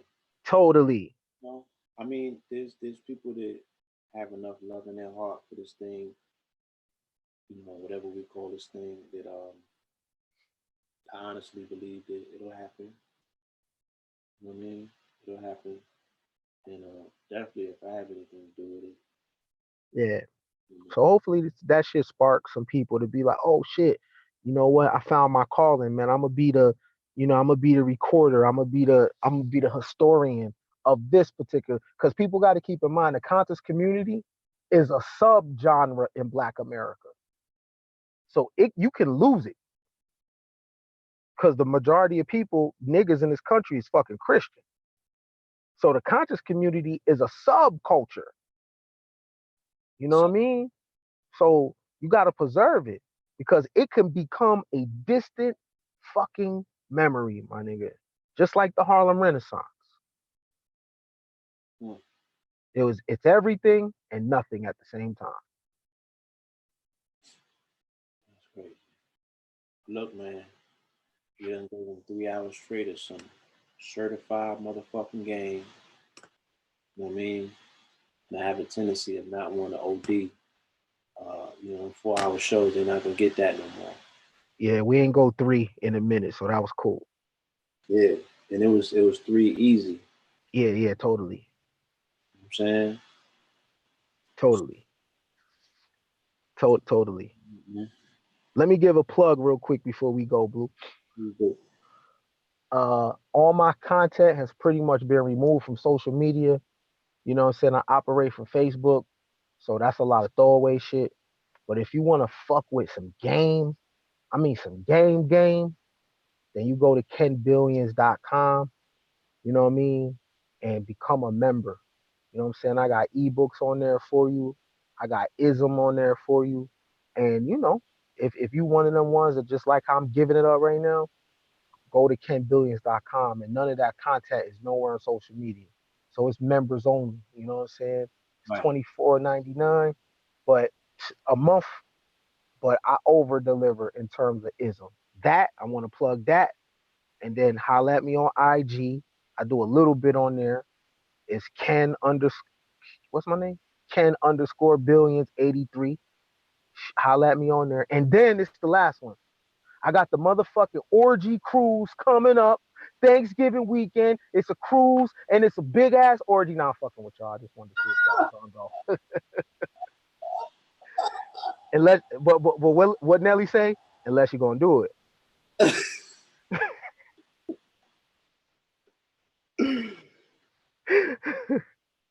Unless you're gonna do it. I was playing, but I wasn't. Unless you're gonna do it. Nah, I'll fuck with you. Go ahead, Blue. Start plug away, man. Yeah. Hey, I gotta see who in the building, because look, I'll be looking for the people like me. I know everybody not with it, but I'll be looking for the person that'll be like, nigga, I'm with that shit you want. Yeah. Yeah. You know Yeah. But again, this weekend, if you're gonna be in Atlanta, we got something free for the people. Joining my brother Rob Cool, and we will be at Tassili's Raw Reality on Sunday, September 8th. All right, that is going to be from the hours of 4 to 7 p.m. Sunday, September 8th at the I Am Ascension Temple that's right next to Thai City's Royal Reality. It's the the temple that they got upstairs and shit. It's a free event. You got free gifts, free crystals and free food and shit. And we're gonna be giving y'all some free gems too. This ATL? We're in part two. It's the free workshop, huh? ATL? ATL, yeah, KT. ATL, ATL. Okay, okay. Yeah. We got bars. You know what I'm saying? Mhm. We're gonna tell you some dynamic shit that has never been told to you anywhere else on the face of the motherfucking planet because nobody has their finger on the pulse like us. So we are doing that on the 8th.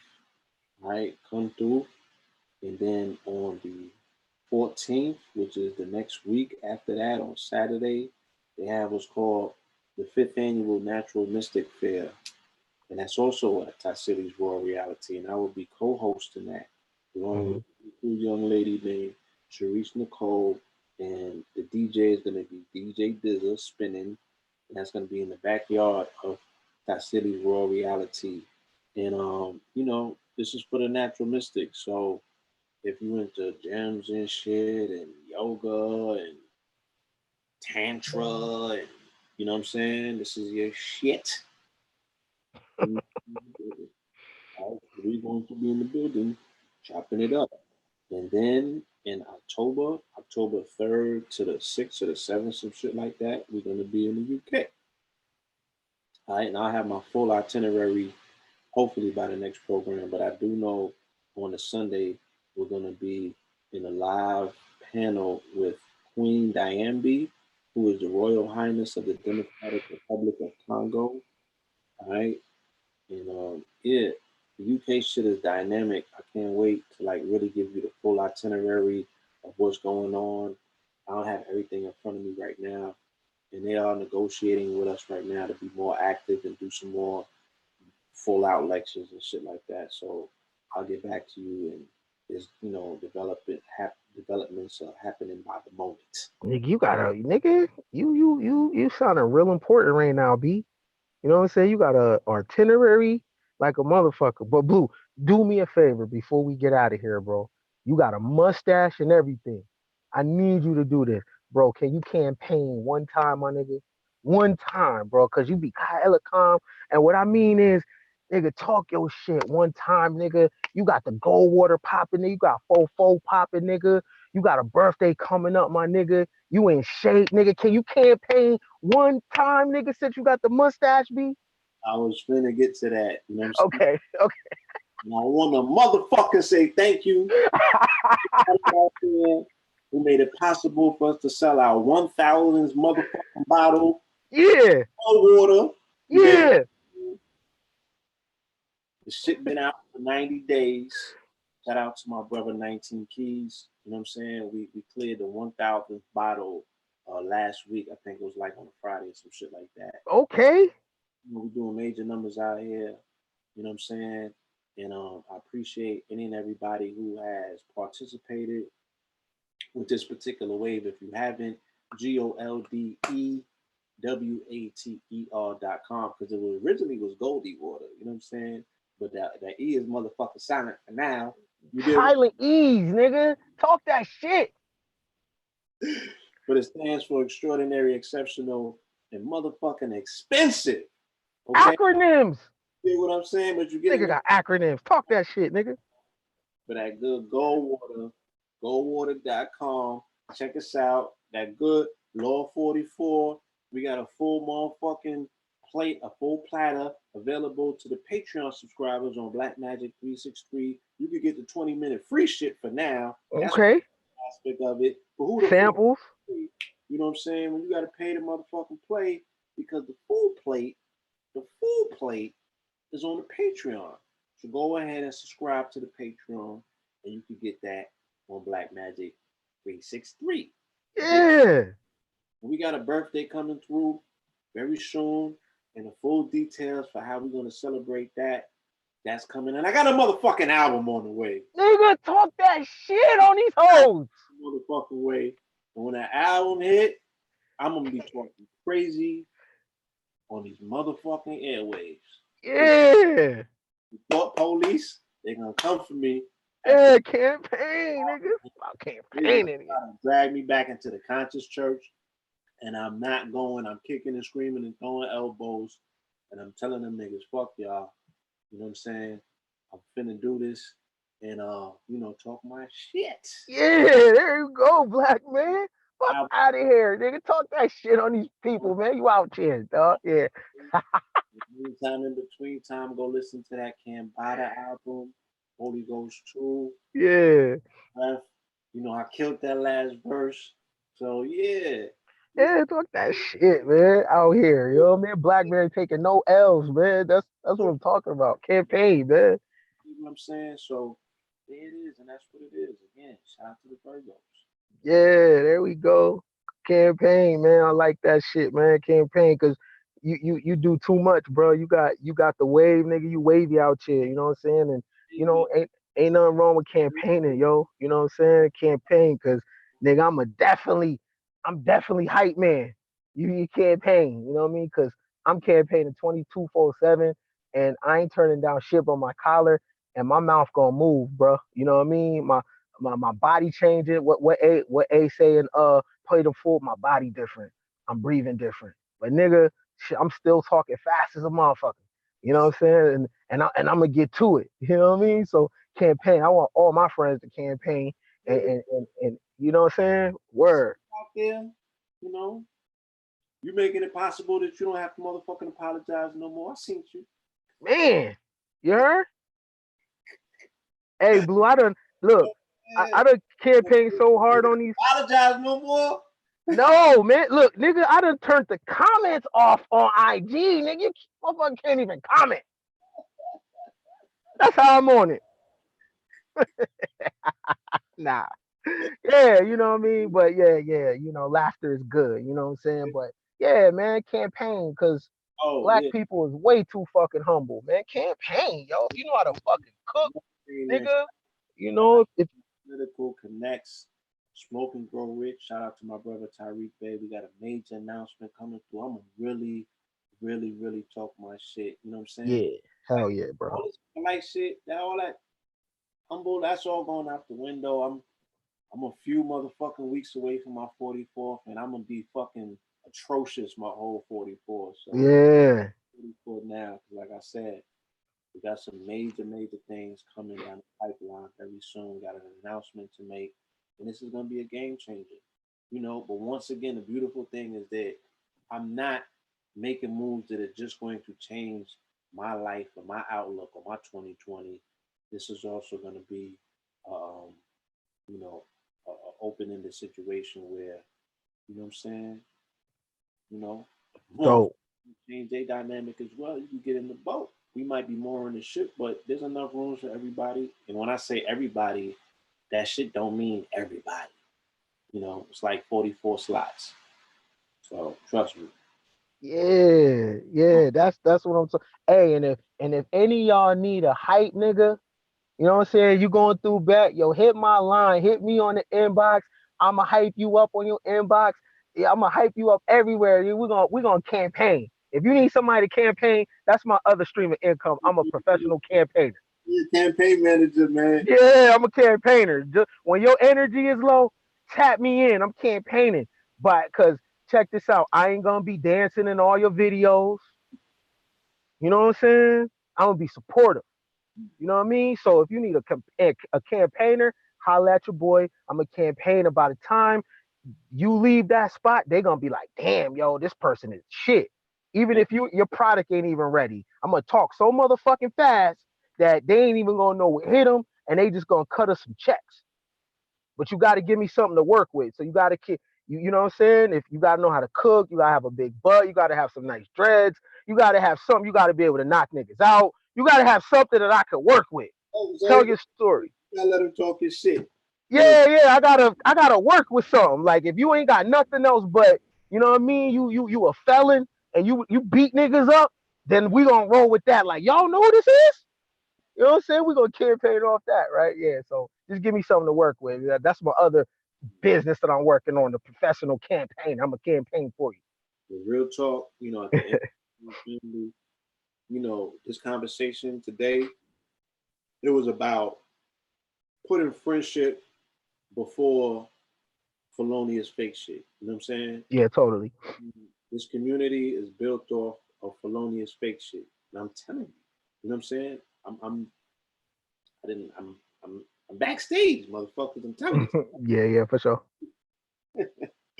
So in life, you know, to really maximize this experience, you should really look towards making yourself available for friendship.